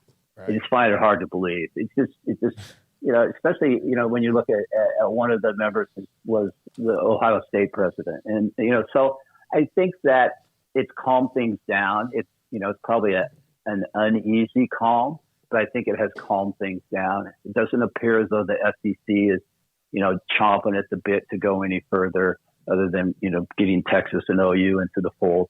And even all the rhetoric around the Big Ten seems to has stabilized a little bit. Now, if the Pac-12 media deal craps out, then, it could be, it wouldn't necessarily be the conferences trying to pick off people. It could be schools within the Pac-12 trying to get out. What did you think of Brett Yormark's comment about looking to the fourth time zone? I think it's pretty smart. I'm trying to think of the schools that fit Big 12 wise, and San Diego State's tough for me, but Fresno State works really good. So there's an opportunity. I think Arizona looks good, even though it's only in the fourth time zone part of the year. I think it's enticing, good basketball program, and I think the Big 12 basketball program is going to be one of the best there is. So he's smart. He's pressing all the buttons, and trying to figure out a way, if he can, to make the Big 12 truly national in scope. And Cincinnati and UCF get you out there pretty well on the East Coast, but you probably need something a little further west than BYU to really kind of check off all the boxes on the West Coast. I was just curious, Bob. I know you got to run, but why are you not so high on San Diego State? I just think from a culture standpoint, it's a little better fit for the Pac-12 than it is the Big 12. Oh, okay, yeah. I think it's a good market, and that whole Southern California, it runs from Santa Barbara all the way to the Mexican border. It's just one giant market in my mind. And so to be able to go down there and to recruit and to hit San Diego State and things like that, that I think that's important. But I just think from a fit standpoint, it's a little better with the Pac-12 than it would be for the Big 12. I would like to see all conferences survive, but my question then is: should this TV deal with the Pac-12 be taking this long? They always take longer than you think. It was kind of rushed to get started. They triggered the window, I think a little early, but maybe not a lot. There's a lot of moving parts. You had to sit around and wait for the Big Ten deal to get done, and that took longer than everybody thought. So I'm sure they've been working hard. They've also got some, different packages that are probably out there that take a while for people to understand and put a value to. And that's probably with the streamers that might be holding it up a little bit.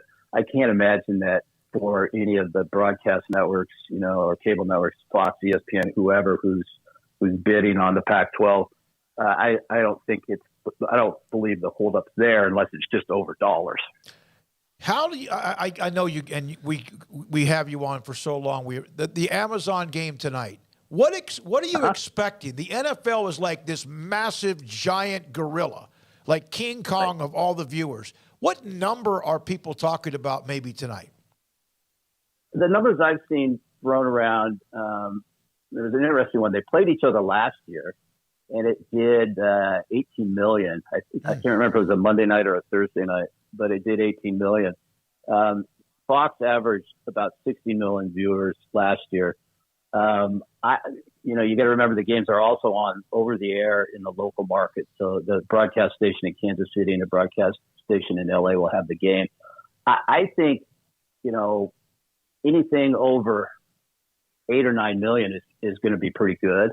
The last game they did 1 million, their last preseason, and half of that came from the local broadcasters.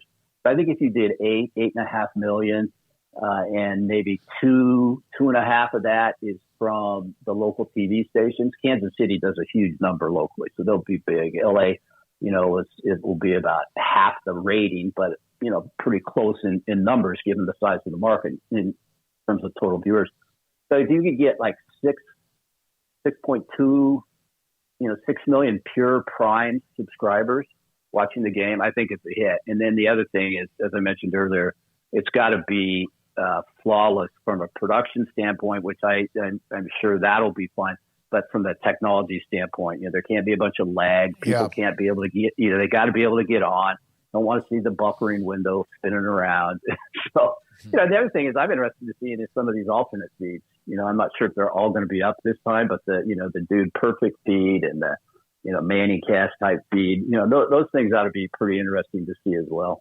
You're the best, man. Thanks for your time, Bob, and the insight and knowledge and experience and all of the above. Thank you very much, Bob Thompson, RLT Sports on Twitter, and, of course, former Fox Sports president.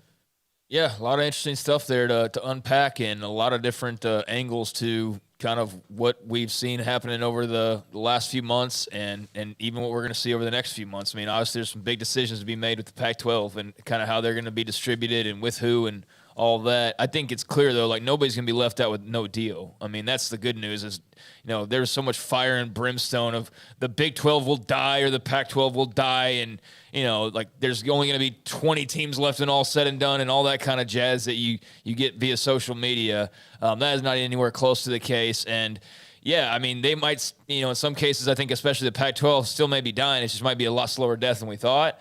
Or maybe they've kicked out and they're not, and it's just going to be a different kind of reality for them moving forward. But yeah, still a lot of things in the air to get figured out. But it's a fascinating landscape to kind of look into and try to figure out. So how do I get this game tonight? I go online. Go to Amazon Prime. Okay, I think I have a prescription. This is okay. All right, I know you're playing up. I meant the subscription. Okay, but. I've pitched this idea to our young, because they would be part of my thing. I want to know in the chat room, if I started an app where the sole purpose of the app is if you're an old person and can't work your technological devices, like you can't get on Amazon Prime, your grandson logged out of your Netflix, those kind of things, that we would come to your house and log that stuff back in. Because when you do call your children, I promise you, they're pissed off about it. They're like, this again. Just put your password in. You know what? That the old people are the ones that taught the young people how to ride a bike and how to get it and drive a car. We've had to teach you things too. Yeah, but see, I didn't forget how to drive a car. When I taught you how to log into Netflix, you should have remembered that information. I have done Netflix. I have got on there. I've gotten on there. Is it Ozarks or something like that? Ozark, yes. Yeah. All right. I love Bob Thompson's information. A lot of stuff there from all over the place. When we come back, Mickey Spagnola will join us, DallasCowboys.com. Cowboys and Bengals coming up a week without Dak Prescott. Sick on 365 Radio, 365 Sports. Richard Carr, Buick GMC Cadillac. The wait is over. Richard Carr has trucks in stock. 2022 GMC Sierras have hit the lot, and they're waiting for you to test drive today. Sierra offers the best-in-class towing, strong steel bed, multi-pro tailgate as well. They have great deals right now at Richard Carr. In addition to that multi-pro tailgate, advanced collision avoidance, luxurious interior, massive touchscreens, 14 camera views, and premium comfort. So again, great deals right now on GMC Sierras and all that they offer. If the exact truck or SUV is not on the lot, get on their inbound vehicle list. You cut in line for trucks that are in production but not quite in stock, or let the dealership help you design the exact truck or SUV you want, and Richard Carr will have GMC prioritize it for you. New trucks on the lot, dozens of quality pre-owned cars and trucks in stock. All pre-owned vehicles go through a 172-point inspection with dozens of lending options. Richard Carr says yes to loans when others say no. So for 23 years in Central Texas, they've built a reputation as the people you can count on for your automotive needs. Run by proud Wacoans, proud Baylor Bears. Log on to richardcarr.com today. Call now or go see them now off Highway 6, the Imperial exit.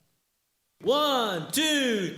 I'm in love with a man named Rudy. I'm okay with that.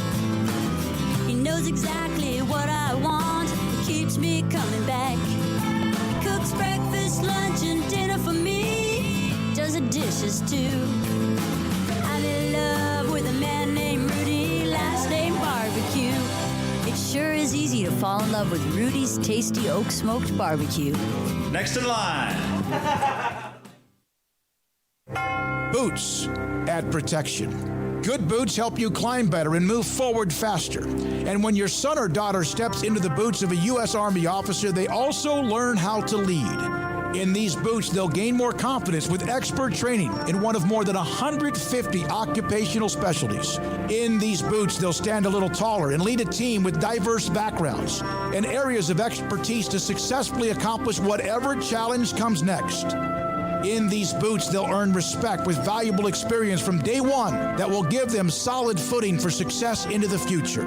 Highly qualified candidates who earn a spot on our team can receive comprehensive health care coverage, college tuition assistance, and a bonus of up to $40,000. See all the things your son or daughter can achieve in our boots at GoArmy.com. U.S. Army Waco Recruiting Company, 254-598-8131 or 254-776-1543.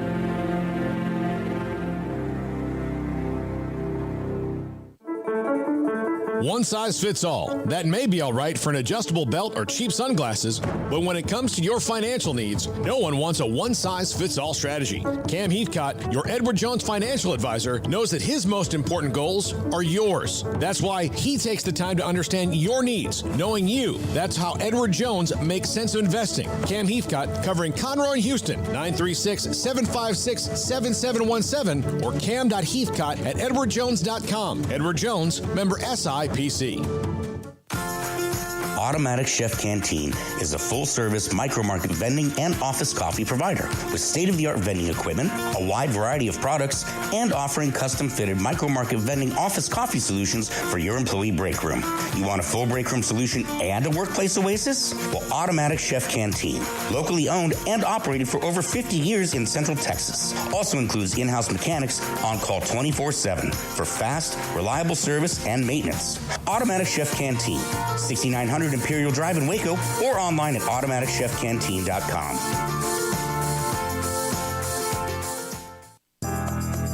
Riverbend Liquor and Wine, Lakeshore Drive, North 19th Street, right behind the bank, is a hidden gem in Waco. If you're a fan of bourbon, especially local Texas bourbons, that's where you gotta go. Balcones, TX, Devil's River, whatever it is, they've got it. Riverbend Liquor and Wine, plus the best selection of craft beers in Waco, seasonally churned out throughout the year. Whether it's spring, summer, fall, or winter, Riverbend Liquor and Wine, best selection of craft beers, a speedy drive-through window, and excellent customer service. Find out more on Instagram or just go by and see them. Lakeshore Drive at North 19th Street behind the bank. From the first workout to the last practice, sports is an incredible and rewarding challenge. Hi, this is Dan Ingham with the First National Bank of Central Texas, and we're proud to support each athlete, every parent, and our educators. From families, small businesses, to the biggest industry, we're here to help. With remarkable products like our free First mobile app, we've got banking ideas that fuel big dreams. That's the First National Bank of Central Texas. Familiar faces making local decisions. Member FDIC, Equal Housing Lender. Welcome back to Sikkim 365 Radio. Shaping into the end zone, room service. Ben Sims with the touchdown. Wide open. The 4 o'clock hour is sponsored by Boozer's Jewelers, the wedding ring store, specializing in custom jewelry and repair, all in-house. Now here's David Smoak, Paul Catalina, and Craig Smoak. Mickey Spagnola, DallasCowboys.com, Thursdays with us on 365 Sports. Cowboys and Bengals coming up this weekend after that really, really difficult Sunday night, the loss, and then the Dak Prescott injury. And other guys were walking wounded as well. Mickey, life without Dak, what is kind of how you go if you were running the team? Do you just go with Cooper Rush, and that's what they seem to be doing, and see how it goes for 2 or 3 weeks? Or would you have gone into the so-called transfer portal and looked elsewhere for somebody else? Yeah, well, the transfer portal in the NFL is not free, right? Yeah. It's not in the NCAA anymore either, Mickey. Well, that's true, too. Yeah. You see if we get an NIL here, right? Yeah. Look, they made that decision to go with Cooper Rush, that he was their backup quarterback. So I don't think then when it's time to say, okay, got to use my backup quarterback, I got to go get somebody else. If you were that wishy-washy about it, then you should have got somebody else from the start. So I think they felt comfortable with Cooper Rush, the fact that he knows this offense. You bring in somebody else, you know, it's highly unlikely in 3 practices they'll be ready to go and run an offense. He showed them last year. I know it was only 1 game that he was capable of winning a game in the NFL. took the Cowboys to Minnesota, beat the Vikings 20-16. He actually threw for 325 yards in that game. I know that doesn't show up with just the 20 points, but also led them on a 75-yard winning drive with 2:51 left to go in the game. So I think they, had confidence in him more so than Will Grier, who they hadn't seen under their own terms. And I think he's got confidence in himself that he can do this. So they understand his preparation, and he may not be the most exciting personality out there, but when you talk to the guys on the team, they seem to gravitate towards him.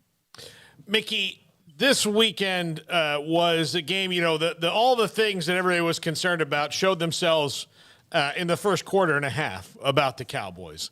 They were willing to, I believe the right way is to bide their time, hopefully through a few games until some guys got healthy. I don't want to say the panic button's been hit, but has the little plastic cover been taken off of it on some of these issues? Well, I mean, what do you do if you panic? I mean, it's not like, as Bill Parcells would say, you go down to Texaco and get you one, right? Yeah. Whatever you need. I think, obviously disappointing you lose Dak Prescott. Disappointing that, it was a young offensive line. I get it. Probably didn't play as well. Although, Tyler Smith played, I think, winning football. We didn't get a chance to see McGovern. He played 7 plays, and he was out. And they had to put somebody in that had never played that many games or that many snaps in the NFL previously. I think the disappointing part was Terrence Steele, who they had a lot of confidence in, just didn't have a good game. And aside from the 3 false starts. So I think that was most disappointing. And then the fact that it was a weird game. I want to say, well, they got away from the run. Well, one reason they got away from the run is because they had 10 penalties, and the majority of those were on offense. So they're always behind the chain. 1st and 15, 2nd and 10, 1st and 20. It's hard to play football that way, even if Dak Prescott was in the game. So to me, that's something that's got to improve in this game. They got to clean up the number of penalties they got charged with. And I thought that had a lot to do with why the offense looked somewhat disjointed, because they couldn't lean on the run. Now, the other thing is Ezekiel Elliott needs to play more. Everybody's crying for Tony Pollard to play. Well, if you look at the stats in the game and you look at the snaps, Zeke Elliott has 40 snaps in the game. Tony Pollard had 38. So is everybody happy that Tony Pollard was in the game more? He ended up being a liability playing on the nickel offense, having to pick up blitzes that he didn't pick up. I want to see, I want to see Zeke in the game more, and maybe if he's in the game more, then he gets more than 10 touches running the football. So I think that part has to improve. And then, we center on the offense, and I know the defense did a nice job limiting Tampa Bay to 19 points, Tom Brady to 1 touchdown pass, 1 touchdown scored, period. But they gave up 151 yards rushing. Can't do that. And I'll guarantee you, if you ask Cincinnati right now, would you take 151 yards rushing with Joe Mixon? And they would say absolutely yes, and we'll win the game. So that's got to improve too, because then you end up hogging the football. Cincinnati would. So again, I think both sides of the ball need to improve and had a hand in how that game turned out.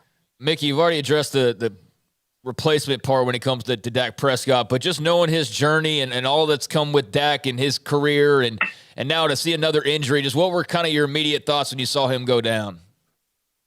It was kind of a, oh no, when he walked to the sideline shaking his hand, and you were hoping, okay, like he was hoping I just need to pull my thumb, right? And it was jammed. Well, unfortunately, he probably knew something was fractured. So, yeah. And it's like, you mean this early, after all the planning, after all that kind of cajoling in training camp, you don't want to get them hurt. You didn't want to play in preseason games, and then the first regular season game you get hurt. And I guess there's no protection against that. But the protection is the offensive line's got to do a better job of protecting him, and you don't have people flying by him, hitting his hand, sacking him, keep him upright. So that's something that's definitely got to improve. The schedule, Cincinnati playoff team last year, heck, the Super Bowl, where they were. Giants on the road, Washington at home, Rams on the road, Philly on the road, and then the Lions. And I bring up those 6 games because let's say that's how long it takes for Dak, no matter if they put him on that list or not.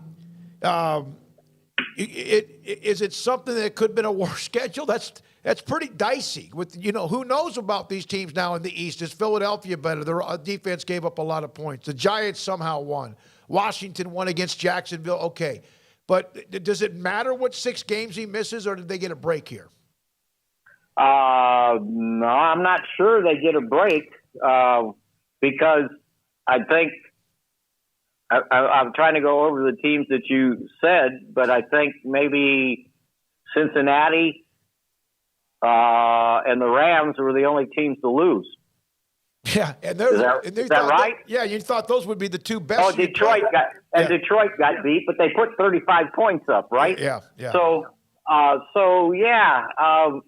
don't know if you can pick a 6-game stretch and say, okay, this one's better than the other game. All I know is Cincinnati and the Cowboys, they're the only 2 teams in their well, put it this way. The Cowboys and Cincinnati lost. All the other teams in their division won. How about that? Okay, that makes it kind of urgent. Not right. Not yeah, but you don't want to start. Yeah, you don't want to start 0-2. I get it. I think there was some thought that looking at the Cowboys' schedule with those 2 teams to start, that you were sitting there going, well, okay, this could be a slow start, especially knowing that you're going to be playing with young receivers. You're playing with a young offensive line. And on top of that, young tight ends. I understand Dalton Schultz, but the 2 other tight ends on the roster are rookies. So it's a pretty young team. I think the good thing around here is I didn't sense any panic in the locker room. There was a lot of frivolity in the locker room these last 2 days. Guys that didn't seem to be pressing. The quarterback doesn't seem to be pressing. And by the way, one of the reasons why the Cowboys didn't put Dak Prescott on injured reserve, knowing he's got to miss 4 games for sure, but along with that, you're not allowed to hang out with the team, meaning you can come in and do your rehab, but you're not allowed to go to practice. You're not allowed to go to meetings. And he trotted out to practice today. Mike McCarthy said, well, Dak, he's going to take some time. He's got to heal from the surgery. We want him to take care of that first. Well, 3 days after the surgery, here comes Dak out to practice, to watch, to lend some, I guess, moral support, if nothing else. But he's available to help Cooper Rush in meetings. He's available if they want to. He can be on the sideline and be with the team because he's on the 53-man roster. So that was another reason that they kept him off of IR, not just because they thought, oh, he's going to be back in 3 weeks or he's going to be back in 4 weeks. But if he is, he would be eligible to play. Mickey, Devin had a very interesting comment after the game about how they knew what the Cowboys were going to do. I was going to say, let me guess. Yeah, let me guess. Because they won, they knew exactly what they were going to do, right? Yeah. Well, and look, me and you probably knew what they were going to do. They were going to try to get the ball out quick and get the ball underneath because they were worried about maybe what their offensive line was going to do, right? And that's what they did. So what Tampa Bay did in this game is they said, okay, if you're not going to run the ball, or you're not going to run it efficiently, or you're not going to run it and hurt us with big chunks, we're going to drop our linebackers into coverage. And they weren't like they were covering. They just dropped them off the line of scrimmage. So the linebackers created this underneath zone. So when you tried to throw your short passes, your quick passes, well, the linebackers were in the way. And you saw the White and David, those guys were breaking up passes. When's the last time you've seen linebackers break up passes like that? But that's what they were doing, because you got to throw it over the linebacker, but in front of the safety or the corner to get it to your wide receiver. And the Cowboys really didn't adapt to that type of defense. Now, the one way to beat that is you got to run the ball and make the linebackers play the run, right? They can't be dropping in the coverage. And David, you might remember this. There would have been Romo. I'm trying to remember where they went to Buffalo for a night game, and he threw 5 interceptions in the first half. Right? And what Buffalo was doing was they were running their linebackers underneath, and Romo kept thinking, well, I can throw over them and I can do this. Well, he couldn't. They were intercepting passes, so he changed his tune the second half. Wasn't as stubborn. They came back and won the game, I think, with a walk-off field goal at the end after throwing 5 interceptions. So this game somewhat reminded me of that defensive technique of dropping the linebackers off the line of scrimmage. You got to make those guys pay, or at least pay attention, right?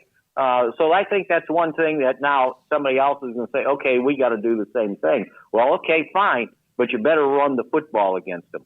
Mickey, thank you very much. Mickey Spagnola, DallasCowboys.com. Thursdays with us. Cowboys lose to Tampa Bay, and now have Cincinnati coming to town. Back-to-back home games to start the year. They will be in New York, or, of course, New Jersey to play the Giants the following week. This is Sikkim 365 Radio and 365 Sports. The number 1 rated cigar in the world is the Padron 1964 Natural Torpedo. And you can find that cigar inside Don's Humidor and Coffee Beans in their 48-foot walk-in humidor. You can find a lot of other great cigars as well, whether it's Rocky Patel, Romeo and Julieta, Macanudo, Ashton, H. Upman, CAO, Cohiba, Padron, much more. That's the Padron, this 1964 Natural Torpedo, the number 1 ranked cigar in the world, and they have it inside their 48-foot walk-in humidor. They also have CBD products if you need, including gummies. If you struggle at night to kind of get a good rest or fall asleep comfortably, that will help you out. And then when you wake up, you go, God, I wish I would have had that extra 45 minutes or an hour. And you could have if you had gone to bed earlier. Not time-wise, but had you fallen asleep earlier when you did go to bed. And they also have coffee beans. Cowboys, the number 1 flavor and aroma.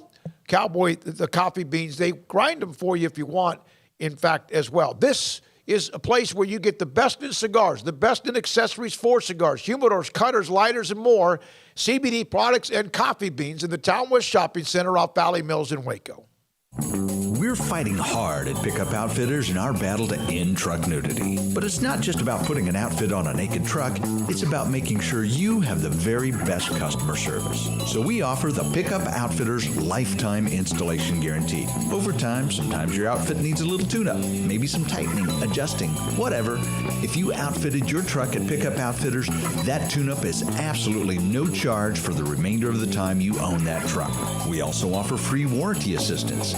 If for any reason you need to use your warranty, you just bring it back to us and we take care of it. It just makes sense.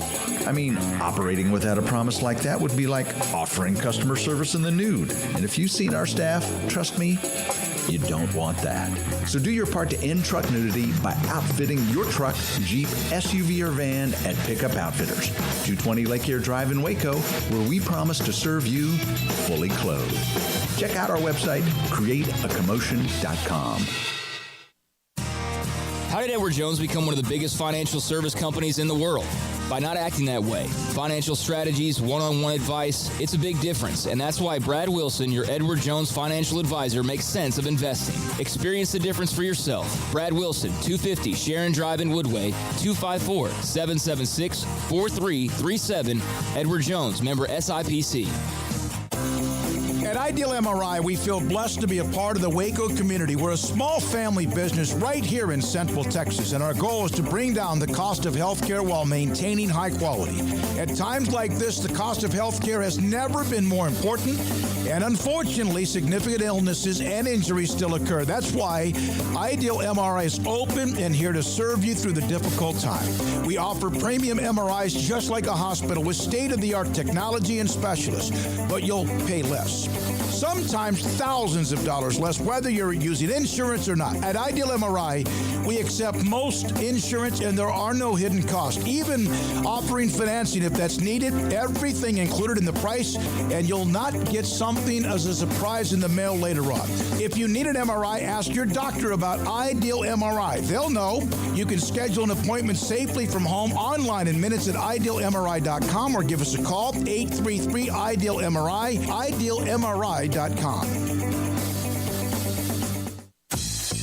Baylor Scott and White, Southwest Sports Medicine and Orthopedics, the team physicians for Baylor Athletics, diagnosing and treating all sports-related injuries, including concussions. These specialists also provide orthopedic services for athletes and non-athletes alike, whether it's knee or shoulder pain, hand or wrist injuries, orthopedic spine care, and even an arthritis and total joint clinic. Trust the doctors Baylor Athletics trusts. Baylor Scott and White, Southwest Sports Medicine and Orthopedics wants to get you back in the game. Did you know that Waco Regional Tennis and Fitness is a partner of the City of Waco? Did you know that we are open to the public? Waco Regional Tennis and Fitness offers day passes to the public for only $10 a day, and we offer money-saving memberships. Waco Regional Tennis and Fitness offers over 40 group exercise classes each week, including bar, yoga, boot camp, indoor cycling, and more. There are free weights, weight machines, TRX, rowing machines, stationary bikes, new treadmills, elliptical machines, and much more on the spacious weight room floor. Personal training available where you can be encouraged to grow. Sauna, whirlpool, tanning bed and kids club, 17 tennis courts, 8 pickleball courts, youth and adult tennis and pickleball lessons. Waco's premier experience where you can help your mind, body, and soul. Visit our website at wacotennis.com. Call us at 254-753-7675 or visit us next to Hawaiian Falls on Lakeshore Drive in Waco.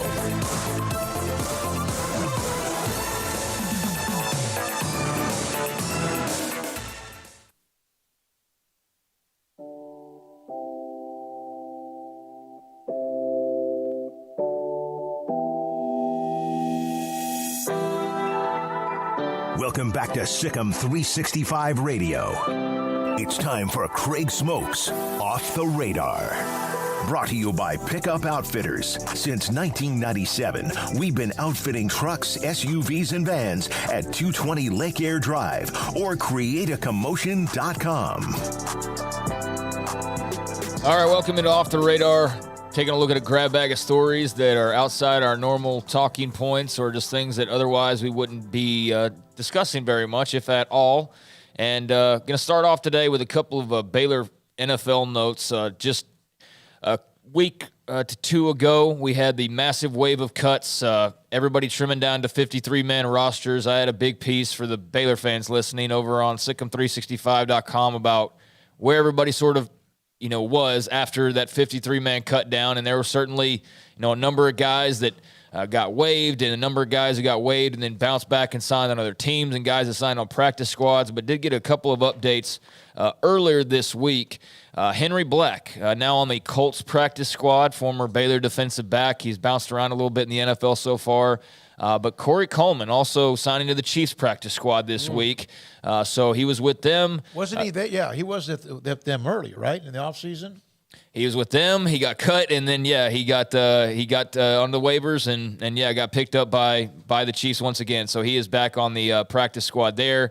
And good for those guys. So I just wanted to make mention of that. Henry Black and Corey Coleman both back on practice squads. Did get a final word on Jamal Adams, Seahawks safety, out for 2022, it looks like, with a torn quad, according to NFL Network's Ian Rappaport. He's had injuries before, hasn't he? Jamal Adams? Yeah, oh yeah. He's had a ton of injuries. Yeah. That's why I'm glad the Cowboys didn't trade for him, because it's, especially since he got to Seattle, it's been nothing but that. Yeah. That's broke his hand or something last year and was out. He plays reckless, and I mean not in a negative way. He is a guy that throws his body around. He's in on tackles. He's not afraid to force the run, and of course with that, you have opportunities. You're going to get something hurt. So he's out. What looks like for majority of if not the entire year now. Jamal Adams getting up there, getting older. So we'll see how that goes. But that's obviously a pretty notable name guy. There in the National Football League. Elsewhere, WNBA Finals, number 1 seed Las Vegas Aces, number 3 Connecticut Sun. Tonight, the Aces looking to win the WNBA championship. They've won Game 1 and Game 2. Won Game 1 by a slight margin. Game 2, they won by 14 over the Sun. So tonight, 8 p.m., tip-off on ESPN. I don't know why they're scheduling the WNBA against the NFL. That's the second time now this week that's happened, and yet they were celebrating the all-time ratings for the last 5 years or whatever the metric was of like 600 to 900,000 people. That was their best mark since whenever. But that was also going up against Monday Night Football. So I don't know. Maybe don't have it against the NFL. I'm sure there's reasons why they have to do that, programming windows and everything, but that just doesn't make a whole lot of sense to me when you're trying to grow the brand. Everybody avoids going up against the NFL. Everybody does. They do not try to schedule against the NFL. Yep. College football, nobody. Yep. And here's the WNBA, just like, let's throw our finals against multiple games. Are there, now that, even with Amazon, think about this. Amazon is the place. It's not even a network. Is there a college game on Thursday night this week? There's always a college game on Thursday night. There's Friday. They're both on Friday. NFL, yeah. Yeah. Okay. So even then, they're on Amazon, which is streaming exclusive. Yeah. They are staying away from it. Don't mess with the 800-pound gorilla. How would you get Connecticut back in this series? Yeah, Paul, I was looking for your Game 3 breakdown. You shoot the ball in the basket. Is it Asia Wilson who's the star for Las Vegas and Becky Hammond the coach? So what Connecticut would need to do is they need to put the ball in the basket more than Las Vegas tonight. Thank you, Torian. Thank you. That's what they need to do. That's my assessment. And not, rebound and defense and blah, blah, blah. I think this, and the WNBA has never made a decision when it comes to marketing their league that I completely understand. Well, let me tell you something. They're getting a massive shove from ESPN. And for obvious reasons, they own the rights to the game. Yeah, and as well they should. Maybe they weren't promoted enough over this time. Maybe they weren't. Now, they do have a problem of, I think the wrong people get blamed for not watching. Yeah. But, I don't think I know that. It's true. They need to figure out a way. And going up against the NFL just isn't it. I mean, you're just not going to do that. Yeah. Also, elsewhere, Aaron Judge, his home run chase continues towards 61. That's not the record anymore. It hasn't been the record for 2 decades now at this point, but it's still the mythical home run record, I guess, for a lot of people. And he is still chasing that. If anything, it'll be an interesting argument to see, how people sort of place that in comparison to the other home run leader record numbers and all of that. But he hits 2 home runs to reach 57. And that was earlier this week. He's on that trail. And, I'm very curious to just kind of see how that's viewed. I mean, I think I brought that up last week, but does Aaron Judge get the benefit of the doubt? Is he completely clean? Do we know that? Or are we going to sit there and, put him on trial by fire like we did with every guy back in that era? Is it all good now? Is it a clean records, or are we still worried about there being tainted records? Or what do we care about the records? How do we view this? I'm slightly worried about it, considering that, guys like Fernando Tatis Jr. got popped. Yeah. But there is testing now. I mean, back then, the issue wasn't so much that people were using it, because people are probably using different things now. There's testing. So So are you excited? Does this mean anything to you? Let me tell you something. Look, I still, Barry Bonds holds the record. It means something because it's New York. Let's just face it, it's the Yankees. If he was a Marlin, we wouldn't care. But Barry Bonds holds the record. I understand that steroids were a part of that. But amphetamines were a huge part of baseball from the 20s on, when they could get them. So amphetamines helped guys. And they're bad for you, just like steroids are bad for you when you abuse them and all of that. So I don't know, I'm not on the moral high ground that steroids ruined baseball. I'm glad that they're out. But at the end of the day, if the pitcher throwing the ball was on steroids, the guy hitting the ball was on steroids, and the guy who's had he hit it over, the ball might have been on steroids. Well, that's actually, yes, that has happened. Yeah. So if all of those things are going on at once. It is still to this day, in my opinion, the number one individual season statistical. It is the king of all. All right, well, he's got 57 of them. He's on pace to hit 64. And whether it's Aaron Judge or if it's Shohei Ohtani or whoever, Barry Bonds was juiced, but I was guilty. I watched it. I loved it. Sosa, McGuire, and everyone else. I didn't sit there and go, man, they're doing this on steroids. And then there's the story, and it comes out. I remember, it's the number one, in my opinion, individual single-season record in sports. Rushing yards in a season might be close. But that, to me, it's the home run record. Bonds is it. Sosa's in there. McGuire's in there. He's got 19 games to hit. How many? What's the record? 73? He might go off and hit 5 or 6 over the weekend. He won't get to 73, but if he gets there, 61 is great, but 73 is the record. All right, and 61, Roger Maris still the Yankee record, and he is closing in on that, so we will see how close he does get to that and if he's able to surpass it. But, a pretty interesting story. 57 home runs now for Aaron Judge. In cool sports memorabilia news, I saw this. Michael Jordan's 1998 Game 1 NBA Finals jersey was auctioned off at Sotheby's. Had a price tag of around $3 to $5 million. The estimation. This is the Last Dance jersey. This is the Holy Grail jersey, the Last Dance jersey. So the estimate was $3 to $5 million. Final sale price $10.1 million. A record for any basketball jersey, game worn, sports memorabilia, or Michael Jordan items. So congrats to whoever ponied up $10+ million for the Last Dance jersey. But that is now off the market, and that's a pretty cool item. That if I had hundreds of millions of dollars and could just needlessly spend on toys, then that would be something pretty cool to have in whatever cool room I probably have. Yeah, imagine the money you have that you can go do that. No, I can imagine. Yeah, the Super Bowls, and they have these auctions and stuff. The where you write your name down and all that. It is insane the numbers that you see on those cards below anything. It's just like, where does it come from? The Super Bowl party that Lee Steinberg puts on that we've been to several times. It's an unbelievable. It's an awesome thing. It's like a Mick Jagger autograph signed guitar. And you walk through the auction areas and you're like, oh man, look, there's I saw a Harrison Ford signed like Star Wars poster. Yeah. And it was like, and I thought, oh, that's kind of cool. Like that probably by like $500. It was like $5,000 starting bid for this thing. And I was like, oh man. Well, it's rich people. They're not going to start at $500. Are you kidding me? Yeah. They're going to get that money out there for And so like if you could swing that whoever got that, I didn't see like the announced new owner, and I'm sure we probably won't because that's something you probably want to keep private more than anything. But that's a pretty cool item. The Last Dance jersey of Michael Jordan. Pretty neat there. All right, elsewhere, Oklahoma. They've announced that they will dedicate a statue. They love statues in Oklahoma, man. They have the Heisman Park where, they have already a handful of Heisman winners, and all of them are, sitting there now with statues outside of Gaylord Family Memorial Stadium. So you can go see Baker Mayfield and see Kyler Murray and Steve Owens and all the Heisman they've had is a pretty cool little scene that they've set up there, but they're adding more statues.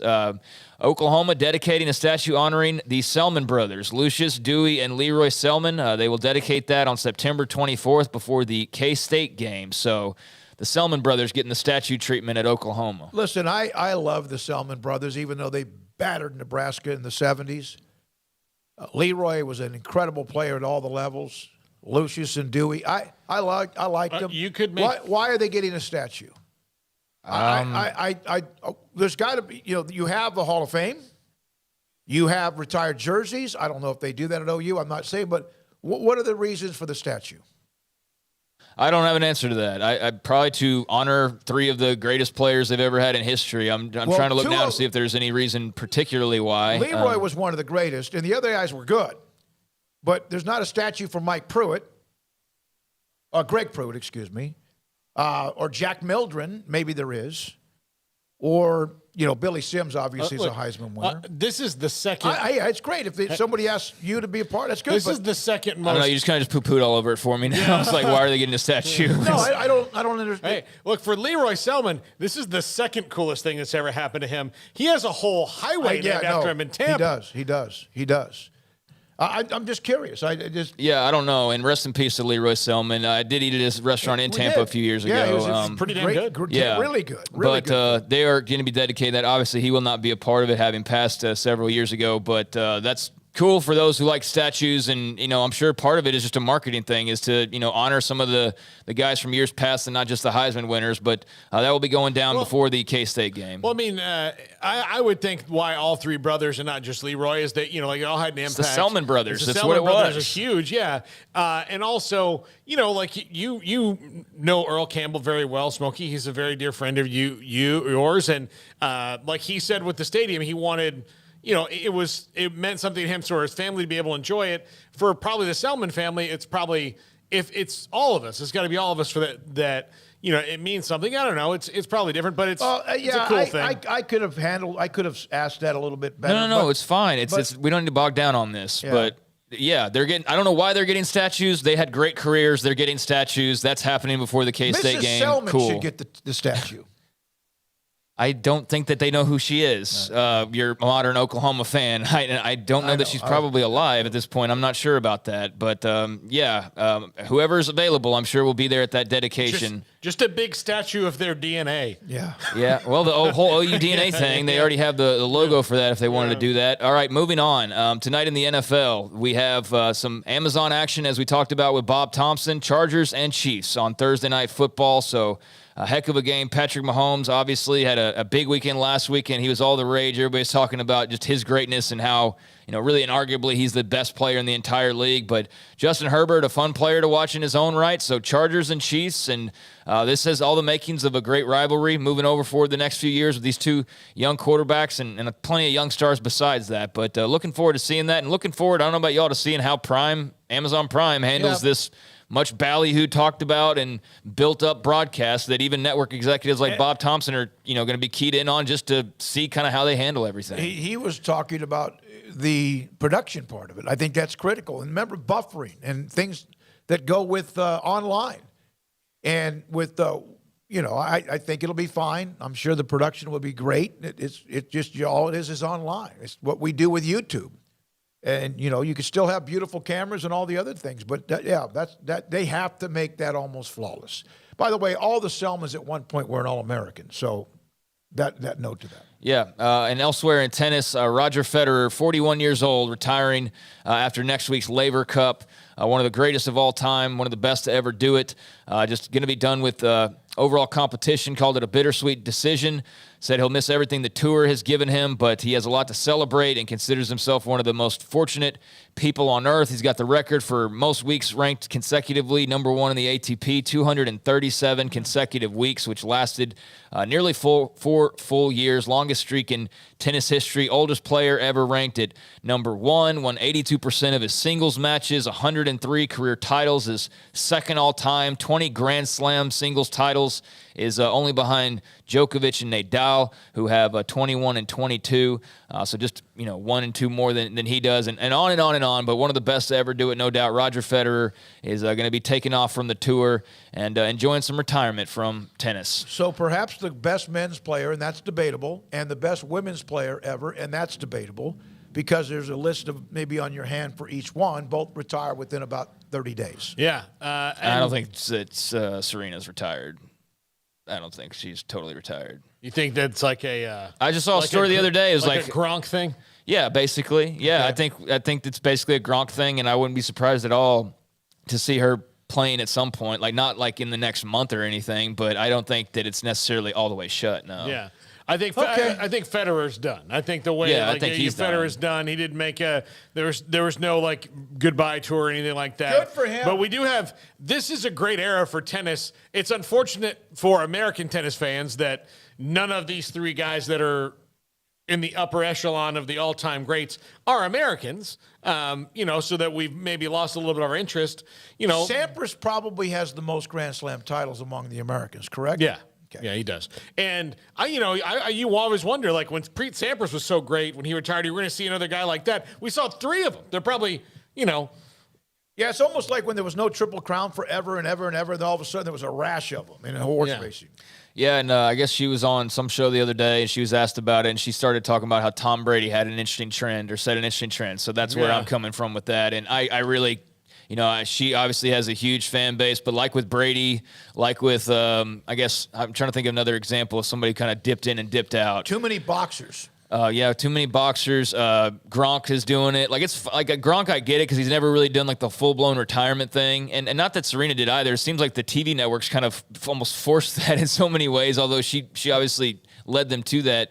But yeah, I think we could very well see her again. But I do think Federer's done. So there are a few things off the radar. Well, do we want to discuss while we want to come back with the Brett Favre story? Because you guys kind of it's pretty complicated if you didn't read it. Like, I mean, well, let's not do it now. Let's break so we can catch up. We want to come back with that because I'm not going to explain it for everybody. It's pretty complicated and okay, we won't do it then. Okay.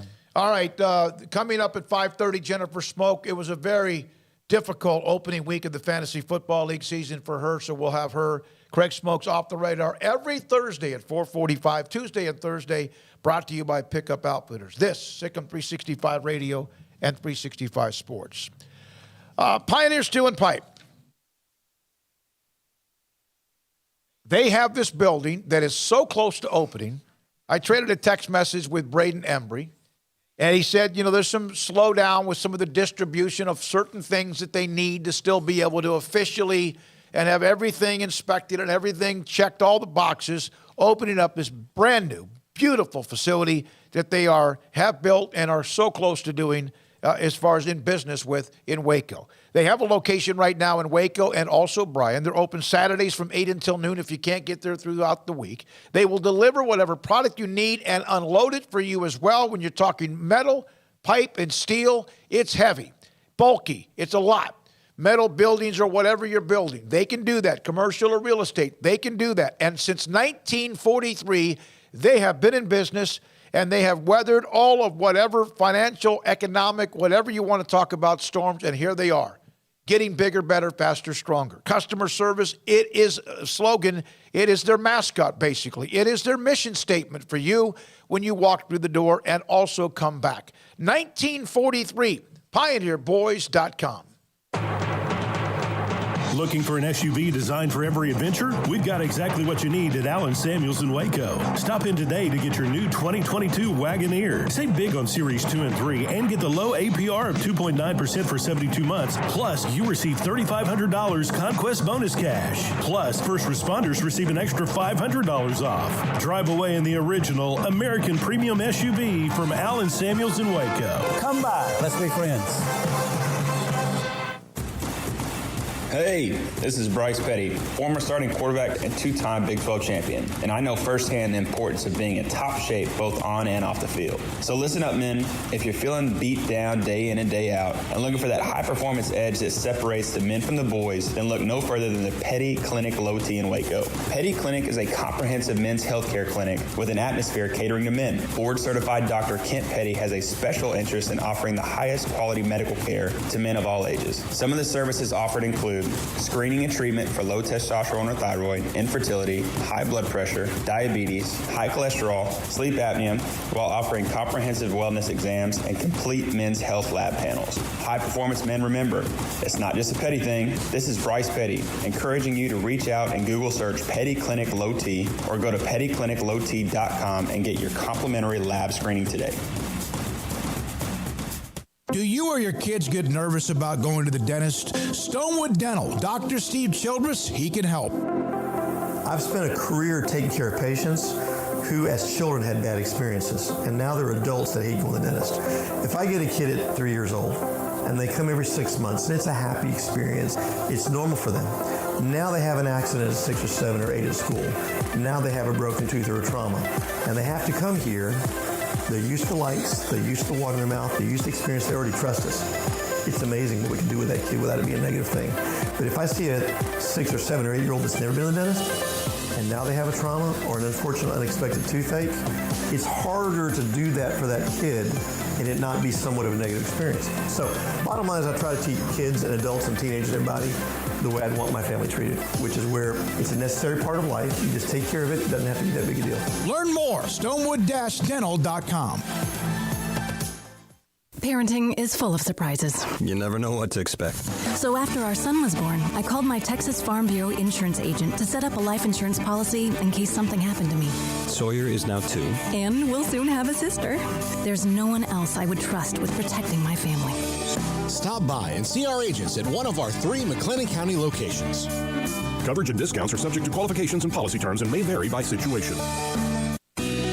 Let Camille Johnson Realtors guide you seamlessly through the process of buying your dream home or selling your current one. Commercial, farm and ranch, or residential, Camille Johnson Realtors can smoothly and successfully lead you through any transaction. With a team of 28 experienced agents who are excited about serving you, Camille Johnson Realtors services the entire greater Waco area. If you're in the market to buy or sell, contact Camille Johnson Realtors, 104 Midway Center in Woodway, or find them online at www.camillejohnson.com. Camille Johnson Realtors, elegant, charming, warm. Welcome home.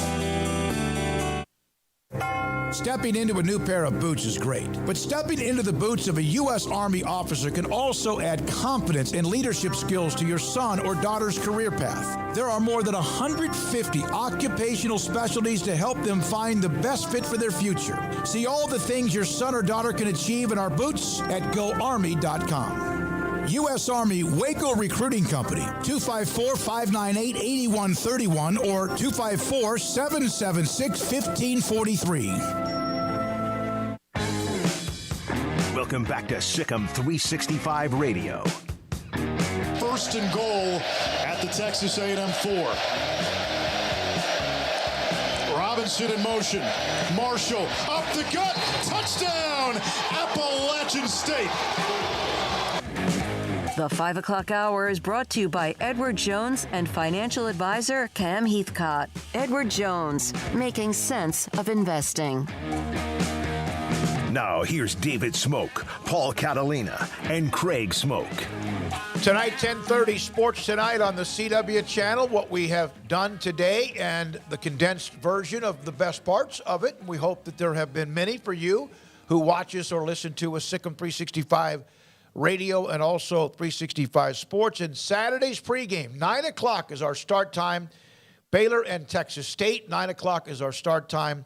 And it will be on the Big Bird, KWTX, the CBS, local CBS affiliate. Now, Garrett sent this to me. Had a little fun with this. The SEC, if they were NFL teams or vice versa. And there's some here. This is Alex Anstead, CFP, on Twitter. Alabama and the Patriots, I think he's a little bit behind on the Patriots. Yeah, Could that not be somebody else? Who would it be? Yeah, I think it's the Patriots. Old school. I mean, Alabama didn't win the title last year. Yeah, neither did Patriots. Neither did the Patriots, and they didn't win it 2 years ago. Alabama did. I mean, who would they be if they're not the Patriots? Buccaneers. Well, yeah, but I mean, they're talking about the Buccaneers aren't a dynasty. The Patriots are a dynasty. Patriots and Bama have been both going at it for like 20 years. I'm talking about I'm thinking currently right now. He's doing like all time. Who's like the makes sense as the most compared? Like it's the Patriots and Bama. Yeah, that's the one that's the easiest to me actually, and except for the Texas disagree, one. and I'm wrong on that, but that's okay. Nope. All right, no, I was thinking about like now. No, I think he's doing all time because if you look at what he's doing. Some of it doesn't. I think it's a mixture, guys. Yeah. I just think who is Bama? The Chiefs? They won 1 Super Bowl. Yeah. The Patriots have won multiple. He's got Georgia and Kansas City, and they both have won 1 national title in the Super Bowl. Both have won one and won it recently. Yeah. Ole Miss and the Cardinals.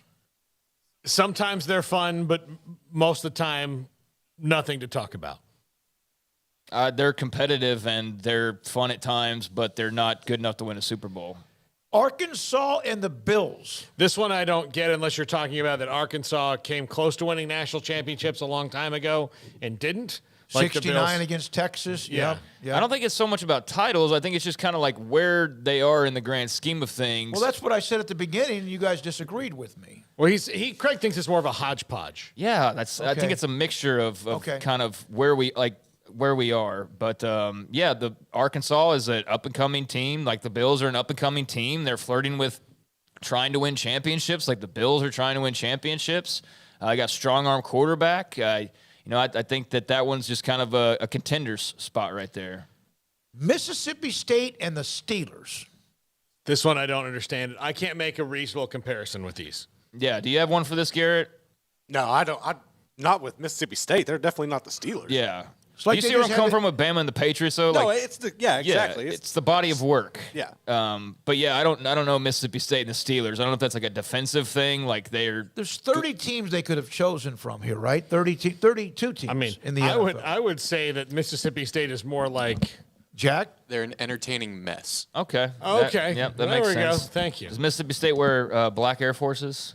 Because that would definitely align them with the Steelers mentality. Well, this one here is interesting. Texas A&M and the Cowboys. Well, there's another underachieving. There's a new SEC team that's about to hop into that probably supersedes that a little bit. But right now it would just be they're really interesting to talk about, but the results do not reflect it. Lots of offseason hype, but do they win enough? Hey, we have a lot of money. We don't have the championships to show for it. That might even be anytime the better soon. But hey, once upon a time things were really good, and we still have a lot of money. We are 1-2 in generating revenue, on and off with Texas. We have all this money. You're right. Dallas, of course, is the most valuable franchise anywhere. We're supposed to be contenders every year just because we're supposed to be contenders every year because we're in the state of Texas and we have a lot of money. But you're right. The logo of Texas, if this was a year or 2 or 3 from now, would be even more of a match. I mean, I think A&M's kind of closing the gap on that, honestly. But Texas, after last week, I'm not going to make fun of them. But yeah, that's typically been them. They've typically been the Cowboys, and they're probably the closest to that. But I mean, as far as just being braggadocious and kind of throwing your weight around, I feel like A&M's done that a lot, and it doesn't have a ton to show for it, as of late. So I definitely think they fit that Cowboys mold for right now. Auburn and San Francisco. Yeah, this one I don't get either. All I know about Auburn is that Brian Harsin might lose his job this weekend, depending on what happens with Penn State. But that's inevitable. That's going to happen. Is it really that hot, the seat? Yeah. He's not lasting very much longer at all. But yeah, I don't understand the exact comparison here either. Okay, LSU and the Saints, of course. That's probably makes sense. Yeah, I mean that's just kind of the easiest thing to do. Their fans love to party. Yeah. All right, Georgia, Kansas City. New blood, new hot team. Had some glory days in the old, Georgia's last glory days were in the 80s. The Chiefs before now didn't, they played in the 60s, but hadn't won one. They won a Super Bowl. They're the coolest, hottest teams that have won lately, and they are the coolest, hottest teams. I think that's pretty much what. I don't think it has anything to do with Bart Starr or Georgia's 80 title. I think it's just that they're not the Patriots, who has been winning them like Alabama for the better part of 2 decades, and they're the new kid on the block that is the best contender to the Patriots / Alabama. Kentucky and the Browns. That's not fair to Kentucky. No. Hey, they won. I would have actually put Mississippi State more with the Browns, but just kind of there. Yeah. As of right now, probably. I don't quite get this one, other than just I guess doormats for the most part. But like that definitely doesn't jive with Kentucky right now, and even Cleveland without Deshaun Watson still finding a way to win a game. Yeah. So I don't know. Maybe just more location thing here. I'm not sure. Volunteers and the Eagles, Tennessee and Philadelphia. Fans. Yeah. Are there fans rowdy and uncontrollable? The 2 fan bases most likely to throw frozen batteries at opposing teams, throw balls, crap on the field constantly, and like little children, and then say, defiantly that we're the idiots that don't get it, and that's how you're supposed to behave at games. Yeah, they are just alike in that regard. Missouri and Chicago. Never had a quarterback. I mean, only have a couple quarterbacks in their history that are worth talking about. And Chase Daniel. Like the Bears. Brad, what's his name? The guy that was a pretty good runner, Brad Smith. Yeah. But okay, tell me the top 3 quarterbacks in Chicago Bears history. Go. McMahon. Harbaugh. Well, there's got to be like Sid Luckman. Okay. And Sid Luckman's a Hall of Famer. That's your job. Yeah, we weren't watching Sid Luckman. Sid Luckman's Hall of Famer. Okay. Why do these people over here not know who Sid Luckman was? Because he's been dead for 50 years. Okay, not 50, but he's Norm Van Brockman, Sid Luckman, names like that. Yeah. My point is that the Browns get a lot of crap for their quarterbacks, and Otto Graham is the greatest one, and they had Bernie Kosar, who was good for a short time, and they don't have a whole lot. They've got that joke. The Bears' quarterback history is as terrible, if not worse, than the Cleveland Browns. I think you're not being fair to Mitch Trubisky. Could they have a jersey that's got like 25 names that have been etched out? I mean, I guess, they're close to that. I don't know, man. The Browns, they would be the franchise to pay what they paid Deshaun Watson because they've been so historically bad at quarterback. But, it hasn't been much better for the Bears. The fourth best is Jay Cutler, and they hate him now in the Chicago.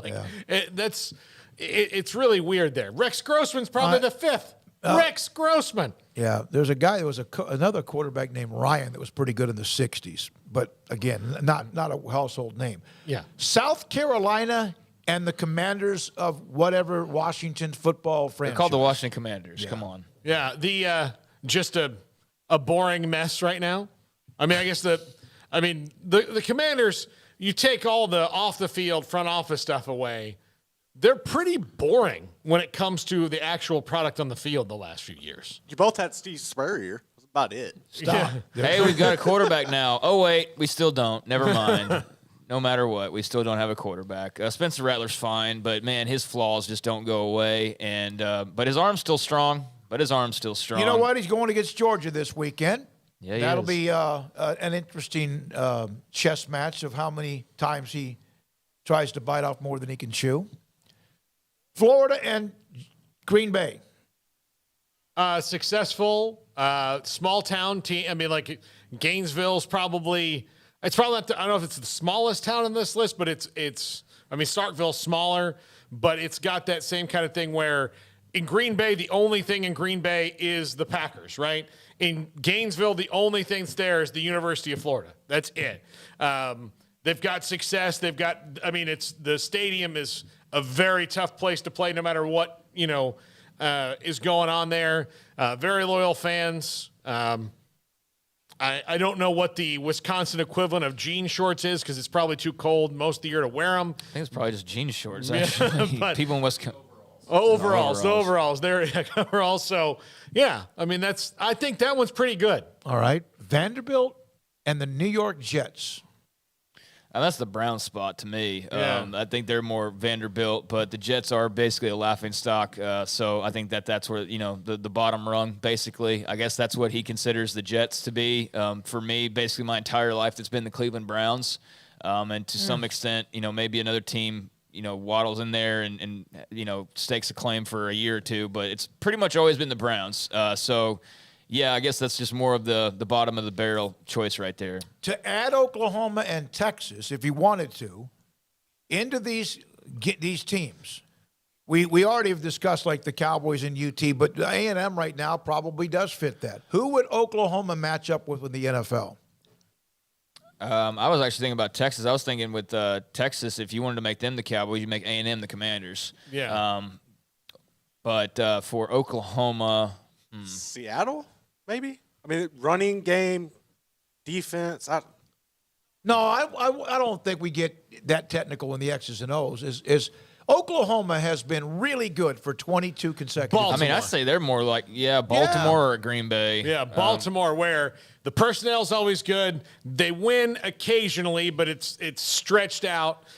Between their titles. They're always in it, though. They're a really smartly run They could be the Steelers, actually, too. Yeah, exactly. Smartly run organization. They'll win occasionally. They probably don't win as much as they should, but they still win more than everybody else does.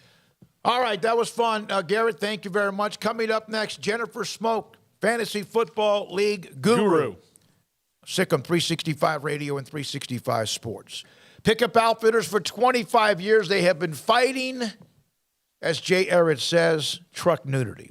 Pickup trucks, vans, SUV. If you still drive around without a stitch of accessories, you need to go by and see Pickup Outfitters at 220 Lake Air Drive in Waco.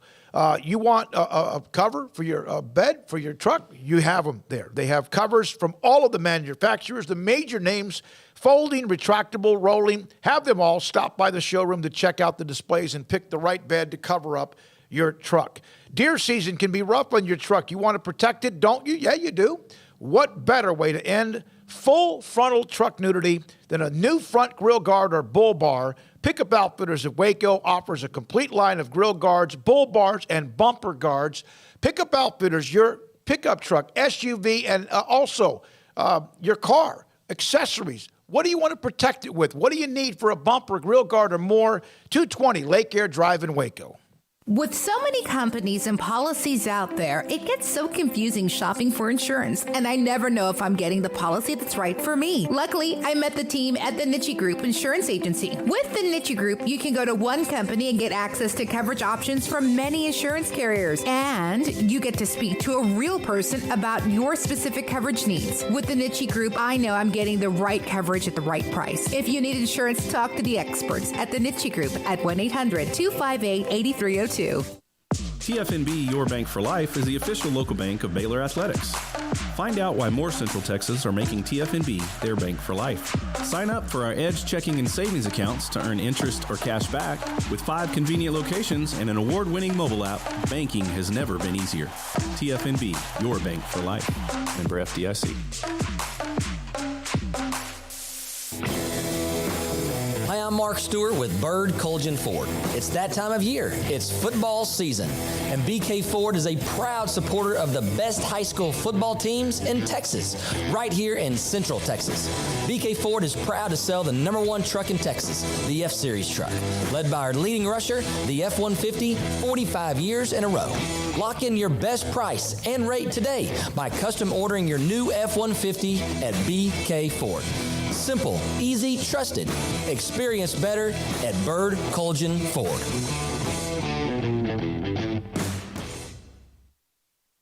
One size fits all. That may be all right for an adjustment.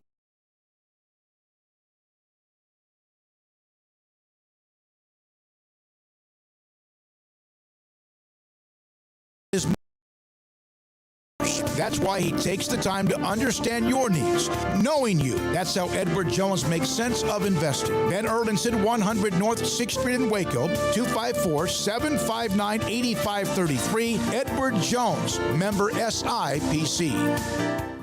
Baylor University is where lights shine bright. So, let there be light. Let there be roommates and teammates, scholarship and championships. Let there be fresh starts and new traditions, fast friendships and lasting impacts. Let there be laughter.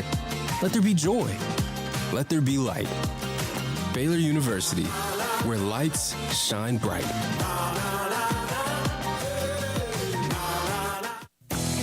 Three Nations Brewing Company has 16 different beers on draft with a new beer every Friday. It also offers 2 air-conditioned tap rooms, a large indoor beer hall, a second-floor mezzanine offering a great overview of the brewing company and equipment and patio where you can relax under the shade. Plus, you can now experience the new Three Nations Beer Garden Grill on our shaded patio. Grab a cold beer and enjoy a bite from our freshly prepared and delicious menu. Street tacos, quesadillas, freshly cooked burgers and dogs, and veggie burgers too. Nachos and so much more, all prepared and cooked on site. So come visit the award-winning Three Nations Brewing Company on East Vandergrift off I-35 in Carrollton. Pizza, burgers, and Bears football. There's no place around Waco that serves them all other than Bubba's 33. Come show your green and gold and enjoy some of Waco's best food and beverages while watching your favorite team, the Bears. When real Bears fans get hungry, Bubba's 33 is the #1 spot for ice-cold drinks, hand-stretched, stone-baked pizzas, and bacon-infused burgers. Join us for indoor or patio dining. Bubba's 33, Waco's restaurant and proud supporter of Baylor Bears football. Sick 'em, Bears. Welcome back to Sikkim 365 Radio. It's time for fantasy guru Jennifer Smoak, brought to you by Riverbend Liquor and Wine, a hidden gem on Lakeshore Drive. All Earlier today, Max Olson, theathletic.com, Bob Thompson, former Fox Sports president, Mickey Spagnola. We had Craig's Off the Radar. Paul's Top 5 is just around the corner. We're now joined by Jennifer Smoak, Fantasy Football League guru on 365 Sports, Sikkim 365 Radio. So, Jennifer, do you want to get this out in front of Paul right now about the decision on who he played, Allen Robinson, at wide receiver that cost you a win? Stop. I knew you were going to say that. No, it's not Paul's fault. I mean, I took a risk. I mean, I just have a bunch of people on my poop list. I don't know if I can say the word I want to say. P-O-O-P. Oh, okay. Yeah, like from last week, one of them being Stafford. I'm not exactly sure what happened between him and Allen and if Allen pissed him off or something, because he acted as if he wasn't even on the field. And even after the game, the coach even said they need to start utilizing Allen more. It's like, yeah, no kidding. Thank you for doing that now after the game. I think he had 2 targets and just was a no-show. And even Matthew Berry, who does the, ESPN fantasy show, even was, saying he was supposed to be up for a big game, and he was not. He was a complete bust, got me 2 points. And if I would have played Antonio Gibson or Waddle over him, I would have won this last week by 1 point. Oh, that's one. So it's sickening, but at the same time, that's what the first week is about, is seeing how they're going to utilize players and seeing how people are going to play. And now I'm going to put him on my bench, and I'm sure he'll have an all-star weekend. Well, would you have won by 1 point had your opponent played Clyde Edwards-Helaire and Kareem Hunt instead of Cam Akers and Dalvin Cook?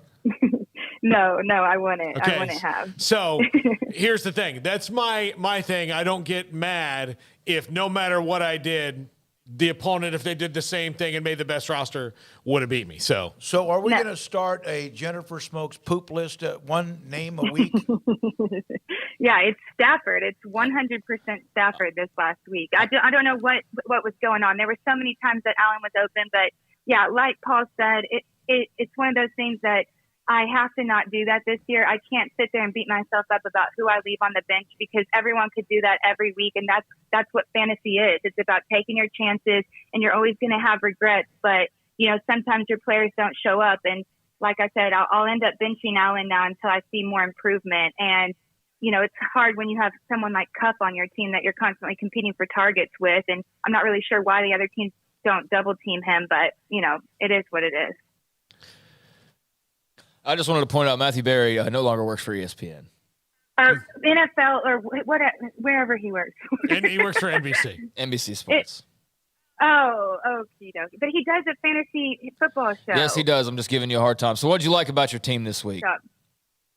All right. Well, my top 2 players this week who I'm loving is Josh Allen, number 1. I mean, man, oh man, I want a Josh Allen jersey for Christmas this year, Bubba. I want that wrapped up and given to me. He's my favorite player right now. He completed 26 of 31 passes for 297 yards and 3 touchdowns. He also rushed 10 times for 56 yards and another touchdown. And he is just incredible. He does make me nervous because he'll run when they're like up and he doesn't need to be running. And I feel like he takes some risk. And every time someone tackles him, I yell at them and scream. And I'm like, get up. And I panic that he's hurt. But I mean, he is just incredible. And this week, I'm up against Mahomes. So it's going to be a battle of, the quarterbacks this week. Because as y'all all saw, Mahomes had an insane week last week, even after losing one of his biggest targets, Tyreek Hill, to Miami this year. But him and Kelsey looked like a dynamic duo per usual. He was, had a huge game. So that's going to be interesting to see that matchup. But also my other very impressive player this week was A.J. Brown. And he was so exciting to watch. I wasn't sure how him and Hurts would play together, but he had 10 receptions for 155 yards, and it's good to see that connection between them two. So I'm excited about him this year as well. Derrick Henry was a big pick for you. I know he's capable of running for 200 yards this week, but you're going to have to try to let that slowly develop with him. Here's the thing is, it was, of course, so towards the end of the games on Sunday, I still had James Conner and Derrick Henry to play, my top 2 running backs. So I had some faith that they would do something big for me. Unfortunately, Derek didn't have some powerhouse game like everyone's used to seeing. But at the same time, I know last year he had a very slow start in his first game of the week. And, he's still Derrick Henry. He still ended up with 82 rushing yards. And even though he didn't have some explosive run or he didn't have a touchdown, I still have hope in him. And I still think that, he is going to be a dominant player this year as long as he stays healthy. I am a little worried about him going up against the Bills defense, who had a humongous game last week. They had 7 sacks, 3 interceptions, allowed less than 13 points, only allowed less than 299 yards. So that's a little nerve-wracking for me. But at the same time, I feel like if he plays the way that we all know he can play, I think he can still put up some points for me. And then Connor still had a good game last week, but when you're sitting there constantly playing from behind and the Chiefs get up on the Cardinals like they did, it's hard to run the ball. Now, they did still give him 5 receptions for 29 receiving yards, so it's good to see a running back utilized as both a runner and getting some passing yards. But at the same time, that was hard because they were constantly trying to come back from behind. And of course, I had the Cardinals kicker, and he had 1 great point for 1 extra point. And because the Cardinals kept going for it on 4th down, and every time they would score, they would do a 2-point, go for 2-point conversion. So that was also very exciting. Everything you've described about week 1 is why I got out of fantasy football. Yeah. No, it's like, why do we do this to ourselves? But then when you win, it's like, that's why, Yeah, Jen, your matchup this week is tough. It's awful. I think your quarterbacks, Mahomes and Allen, might cancel each other out. Jonathan Taylor on Meredith's team here. Saquon Barkley, Devontae Adams. Are you kidding? It's ridiculous. It's ridiculous. I'll tell you, fantasy darling Amon-Ra St. Brown, who's about one of the only good things going on in Detroit. Mark Andrews. This is Saquon Barkley. If the draft was this week, would be like one of the top 5 picks. Probably. No, of course. But wasn't he one of the top 5 picks when I had him 2 years ago? And then, he got hurt again. So that's real great. He definitely wasn't hurt last week. Yeah, he had the 2 top rushing yards, or the 2 players with the top rushing yards last week, Jonathan and Saquon. Both of them had over 160 yards. It's insane. But I will say, it's great to see Saquon have such a great game, especially after seeing him get hurt and having the Giants win that game. But yeah, I'm very worried about that matchup. And then, of course, Devontae Adams. I was sitting there curious to see how he would be with the Raiders because we all know he was the top target for Aaron Rodgers last year, and he's an amazing player. But I didn't know how well he'd be utilized when you have other weapons on the Raiders offense. But it didn't seem to slow him down. I think he nearly doubled the rest of the team's receiving targets.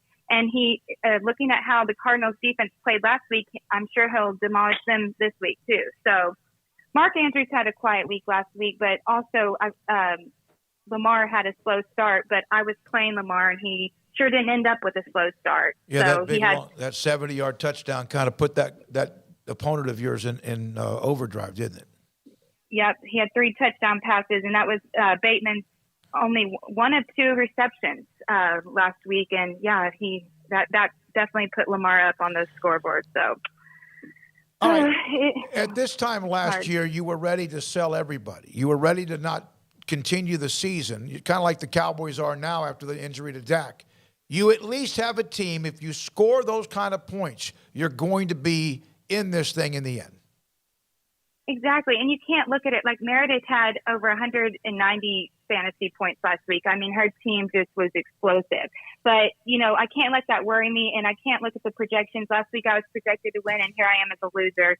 So, it's interesting because you see how good someone's team is, but then you can have a completely dead week, especially when it comes to your matchups. And I feel like in the past when I would have these losses, I was just completely, torn down, and I felt like my team just wasn't that good. But I'm very confident in my players. I know I have good players. I just need them to perform. It's like Debo. I have Debo last week, and he's playing in a monsoon. And so it's like, how are they going to sit there and utilize him in catches and get him receiving yards whenever it's pouring down rain and nobody can hold on to the ball? But the good positive about that is with Elijah Mitchell now out on injury reserve with a knee injury, I do feel like he will be utilized a lot more. And I'm hoping to see a better matchup this week and see what all he can do, because even though he had a touchdown last week and had 52 rushing yards and 2 receptions for 14 yards, I do still feel like it wasn't a huge week for him. Yeah, Jen, you have 2 tight ends on your roster currently, and I know you're trying to feel that position out, but I would venture over to your waiver wire, and there are several running backs, including Jeff Wilson Jr., who's going to be the starter in San Francisco. Former East Texan, by the way. Yeah, isn't he from like Elkhart or something? Yeah. But yeah, Jeff Wilson Jr. Is there, and he should get some points, as is J.K. Dobbins. Well, you were talking about tight ends. I'm saying you got to drop one of the tight ends. Dad, he's saying drop somebody. Yeah, and which really I'd rather just drop both my tight ends because they suck, but that's okay. Okay, I need PJ. Yeah, and you said earlier, that the guy I'm playing, Amon-Ra St. Brown, is the star of Detroit. You forgot to say anything about Hawkinson, but that's okay. Okay. I mean, Hawkinson didn't have a terrible week last week, but yeah, like I said last week, that's one of my. I mean, that is my weakest position, is my tight end position. What do you think about? Don't y'all just love Taysom Hill? And he's still listed as a tight end, but he didn't actually get very many points last week. But I am interested to see how they continue to utilize him in that tight end position. But I just love watching him play. He's so it was exciting to watch. Go with him because Brigham Young's hot right now, and he's a BYU graduate. So use that momentum. Oh, boo! We're not mentioning them in Baylor County. We're not saying that. I hated that loss. He had 15 points last week. The best tight end in the league, actually, scoring-wise, was O.J. Howard, which would have been the first time in his career that would have happened. So, well, was he even drafted by anybody? Would he have been drafted by anybody? No. Okay. No. And then I also want to mention another reason I lost last week is because Casey had Jamar Chase and Michael Pittman. And do I need to say anything more about that? That first of all, both of those games went into overtime to continue to stress me out. Both of those players ended up scoring a touchdown at the very end of the game to get their team into overtime. Jamar Chase actually should have ended up with 2 touchdowns, and I'm shocked that the Bengals did not challenge that one call because they probably regret it now that they got a loss. But Jamar Chase is just incredible. 10 receptions for 129 yards and a touchdown. And then Michael Pittman had 9 catches for 121 yards and a touchdown. Those 2 are 2 star receivers, and she has both of them on her team, and that is pretty much what killed me last week. Yeah, Jen lost, and her opponent put up a goose egg with one position to Cam Akers. At running back. Yeah. Yeah. Now rub it in, Paul. Okay, well, that's because Allen, who you told me to play, put up 2 points. See, there you go. Still 2 more than 0. It's in her. 2 more than 0. That emotion's there, Paul. Yeah. So who are you? Okay, Josh Allen starts at quarterback. Your running back is Derrick Henry, and who else this week? James Conner. James Conner. Debo Samuel. And then, and A.J. Brown. A.J. Brown. And Jalen Waddle. And Waddle. He has a really cool dance when he scores. I know they do a little penguin dance. But I'm excited to see what Jalen did last week because, that's another team that has a lot of huge weapons. Again, Tyreek Hill. And so I was excited to see that he did get, a lot of points from me because I wasn't sure exactly how all that would end up. So I'm hoping that he pulls through for me this week because that is who I'm going with as my flex position. Does anyone have Johan Dotson? Jahan. Yeah. The Washington wide receiver? Oh, usually people don't grab Washington players. No, I'm just kidding. No, they don't. I looked. Just to keep an eye on him. Just to keep an eye on him. That's pretty impressive for a rookie to do what he did. No, he did have a great week last week. And I actually said that when we were watching the game, Daniel mentioned that that's definitely somebody that we need to look out for. But now that when the girls hear this segment, they'll probably grab him first. All right. Okay. Paul, anything else? Does Meredith draft Patrick Mahomes first so she doesn't have to change her team name? No, she didn't have him last year. Okay. I think she had Lamar last year, but she didn't grab Patrick first this year. Okay. She grabbed Jonathan Taylor. So which girls won the first week? Because we know obviously you didn't. It was Casey against. Do I have to say this? Yeah. It was Casey. And by the way, I just want to mention that Saquon Barkley was drafted in the 4th round this year, the 31st overall pick. So that's insane that, you get a pick like that, and he did what he did last week. But anyways, to answer your question, last week, Meredith won, Casey beat me, Kara with a K won, and Persia won by 3 points. The girl planner, Taylor, had DK Metcalf, and they just weren't throwing it to him towards the end of the game, and so Persia ended up winning with 3 points. All right. So ended up winning by 3 points. You need a win because drop 0-2. You drop 0-2 and have lose a tiebreaker to Mare Bear if you don't beat her. And so you got a lot of pressure on your team this week. Thanks, Dad. I wasn't already feeling it. Well, y'all just hope that Patrick gets stopped tonight by the Chargers and he doesn't have a big game. Yeah, okay. Well, we'll be rooting for the Chargers anyway. Okay, thanks. All right, you want to say goodbye to anybody? Bubba Bear. Yep, okay. And Paul, say hi to Paul. And Paul, yes. And Jennifer, we appreciate your time on Thursdays at 5:30. Fantasy Football Bye, League guys. Guru had a tough loss. Had the big night from Josh Allen. Looked like vaulted her into a heck of a win, but it just did not pan out that way. Who's better, Jamar Chase or Jefferson? That's like asking an LSU fan to pick between their kids. Yeah, right now I would probably say Chase. I like Chase. That was a crazy game with the Steelers and Bengals. It Just really was. nuts, off the rails crazy. Paul Catalina's top 5 is next. Marco's Pizza. If you like pizza, then you like Marco's. Marcos.com with 5 locations in Waco. You could also, no matter where you are, if there's a Marco's near you, you can order online by going to Marcos.com. Pizza lovers get it. There's the Pepperoni Magnifico, which is a large pizza. We always get it here when we do. Thin crust, filled with as much pepperoni, as many pieces of pepperoni you could put on any kind of pizza. Also, there are, of course, the medium specialty pizzas, 1 topping pizza plus the cheesy bread. There's that option. They have pizza bowls. They have wings. They have salads. They have sandwiches. They have soft drinks, and all of what you need when it comes to a party, a watch party of a football game, or just you if you want somebody, of course, to deliver dinner to you tonight to watch the game on Amazon. Marco's Pizza with locations in Robinson, Hewitt, Woodway, China Spring, and Belmead. Marco's Pizza. Marcos.com. Pizza lovers get it. The wait is over. Richard Carr, GMC has the trucks. 2022 GMC Sierras have hit the lot and are waiting for you. Sierra trucks offer best-in-class towing, strong steel bed, multi-pro tailgate, advanced collision avoidance, and a luxurious interior that includes massive touchscreens, 14 camera views, and premium comfort. Trucks are waiting for you to test drive now. So call now, log in.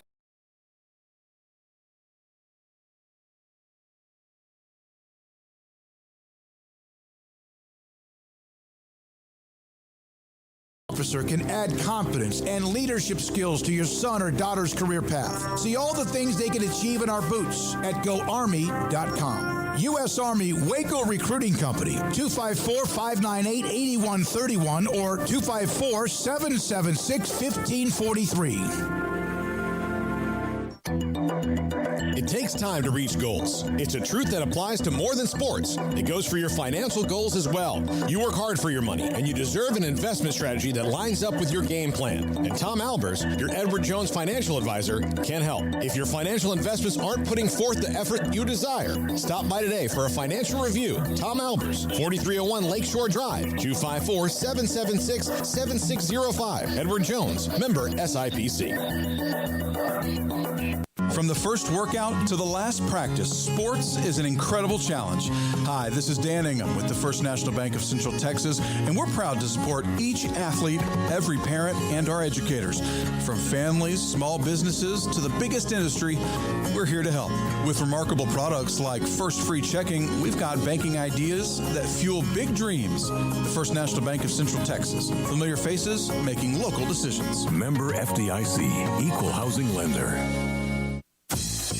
Baylor Scott and White, Southwest Sports Medicine and Orthopedics. The team physicians for Baylor Athletics, diagnosing and treating all sports-related injuries, including concussions. These specialists also provide orthopedic services for athletes and non-athletes alike, whether it's knee or shoulder pain, hand or wrist injuries, orthopedic spine care, and even an arthritis and total joint clinic. Trust the doctors Baylor Athletics trusts. Baylor Scott and White, Southwest Sports Medicine and Orthopedics wants to get you back in the game.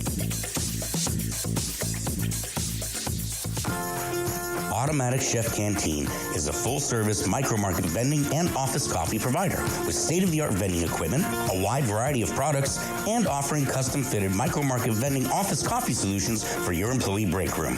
You want a full break room solution and a workplace oasis? Well, Automatic Chef Canteen, locally owned and operated for over 50 years in Central Texas, also includes in-house mechanics on call 24/7 for fast, reliable service and maintenance. Automatic Chef Canteen, 6900 Imperial Drive in Waco, or online at automaticchefcanteen.com.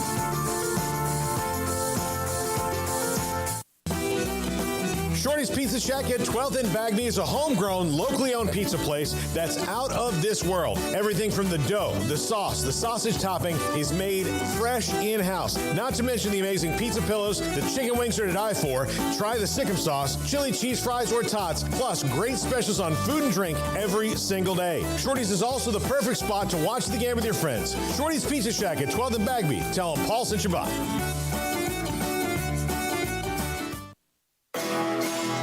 This is Paul Catalina's Top 5 at 5:55.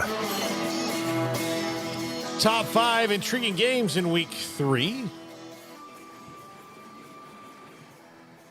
And these are not A&M and Miami and some of the other ones we've talked about, but other ones maybe we've forgotten. I did throw one in here. We talked about it a little bit, but as far as real kind of things that could be interesting overall this week, and probably some of the better matchups, at least evenly matched up. Number 5, FSU versus Louisville.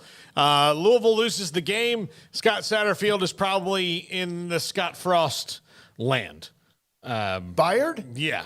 Even though they beat UCF last week, losing to Syracuse and not letting Malik Cunningham do his thing in the first week was kind of inexcusable. If FSU beats them, if FSU loses, Mike Norvell, his honeymoon from the first 2 games kind of ends.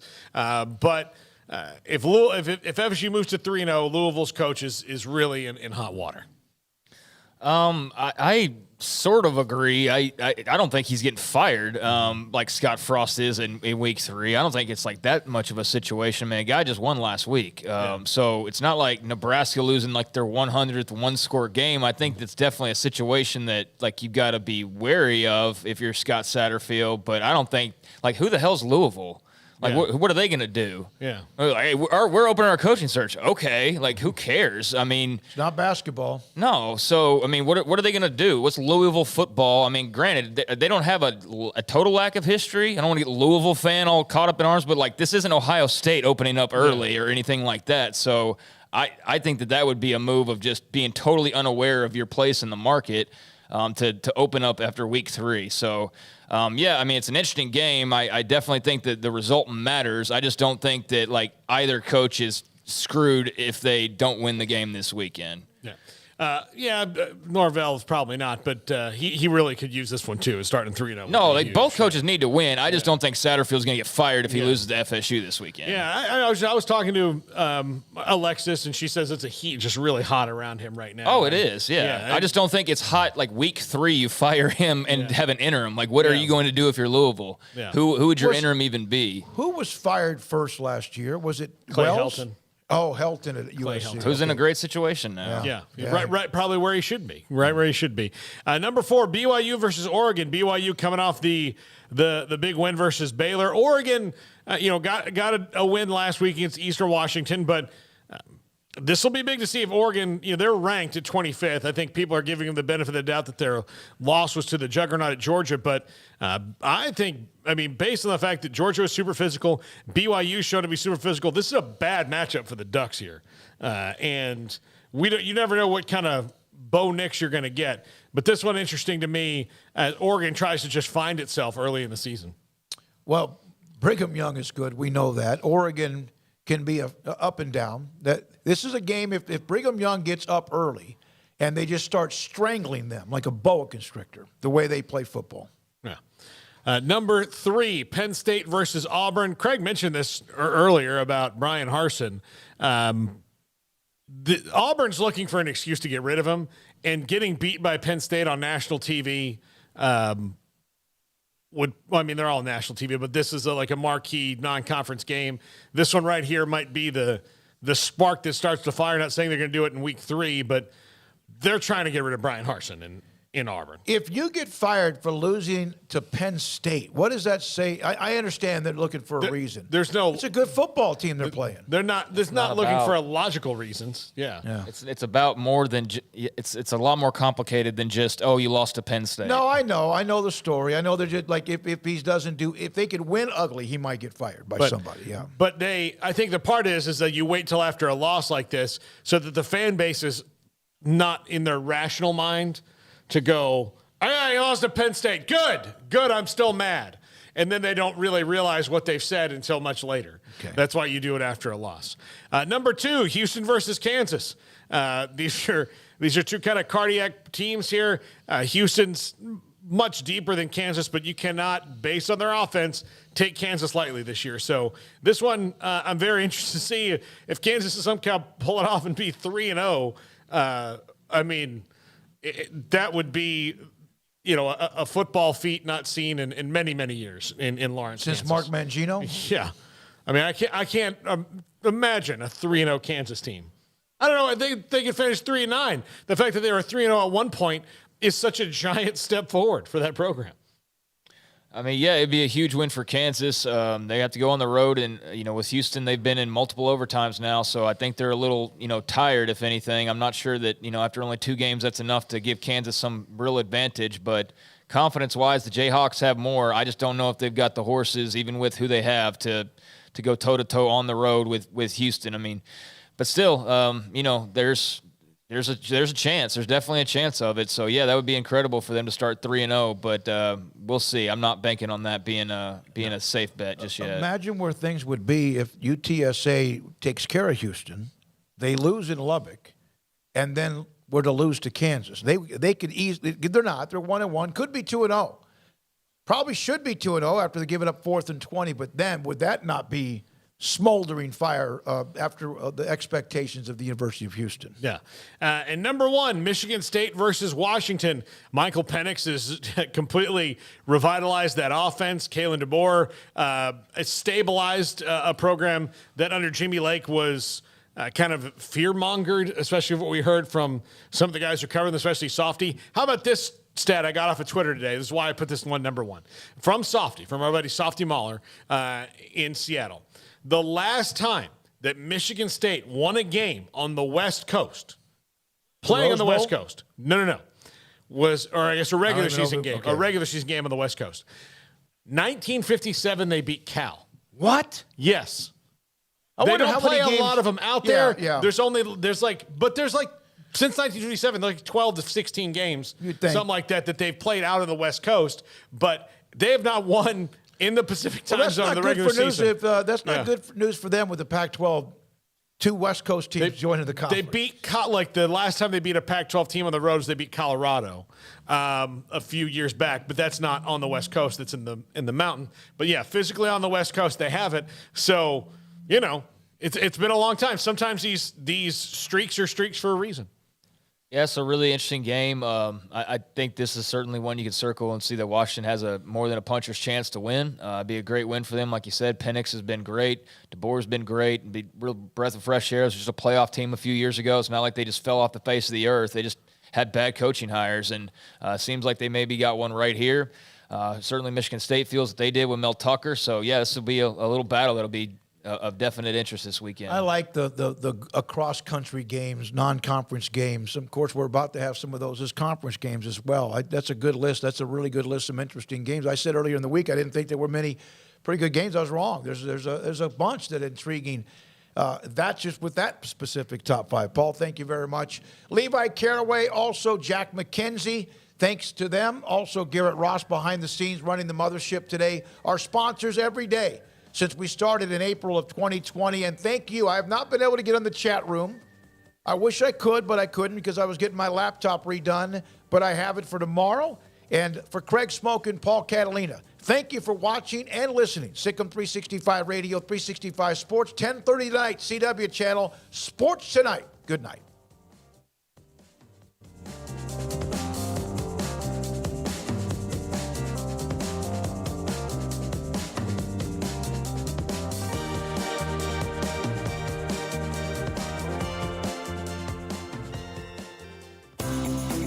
Ideal MRI is a small family business right here in Central Texas. We're open to support you while lowering the cost of healthcare bills. When you need an MRI, ask your doctor for an Ideal MRI. Visit us at idealmri.com or call us at 833-IDEAL-MRI.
seconds, I was like,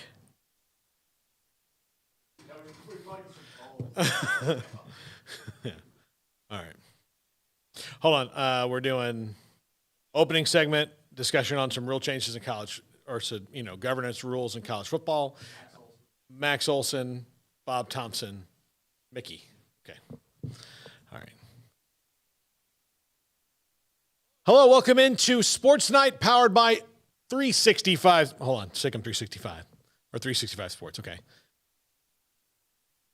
Good evening. Welcome into Sports Night, powered by 365 Sports and Sikkim 365. I'm Paul Catalina. Join us tonight as we jump into college football heavy. David Smoak, Craig Smoak, and I discuss early on in the show some governance rules changes coming in college football. What is the NCAA going to look like in the future? Also, Max Olson of The Athletic joins us to talk the Scott Frost firing, Jimbo Fisher's heat level in College Station, and many more issues in college football. Mickey Spagnola on the Cowboys.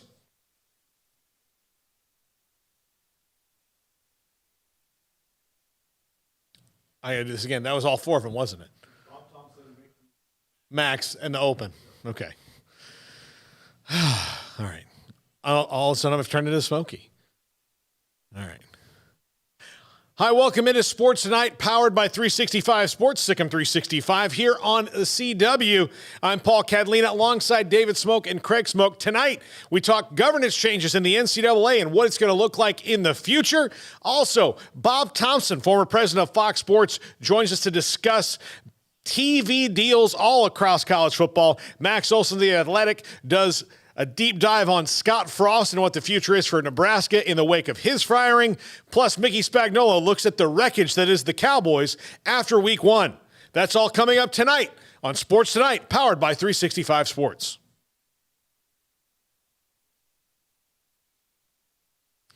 All right. Okay. All right. Ready? Okay.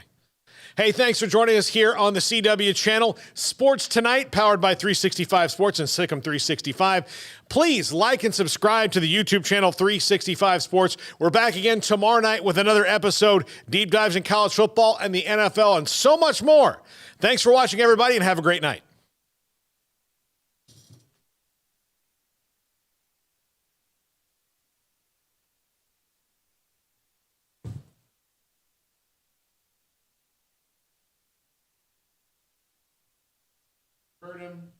Heard him, Garrett. Said game, and then we're going to talk about other options. I think yesterday, after the initial surge, brought it back up again. I think he kind of had the realization. Well, I have the bomb I can drop on it. Why are we doing it? Because we've always done it this way? You can't do it at Leo Buckley. Buddy, I get that you don't understand everything that happens around you or what I do to get us on the air. But Leo Buckley, while it's easy, Comrex box, still ain't great, and there's times I've had to screw their internet and be like, so, we've been on the phone before. Your Midway game's going, all right, Garrett, this is Fox. Hold on, let me change it. Or you're like, you guys sound like a robot. I'm looking at the numbers. I'm like, yeah, it's just dancing all over the place. Yeah. Oh, they said they have a POTS line. The fuck they do!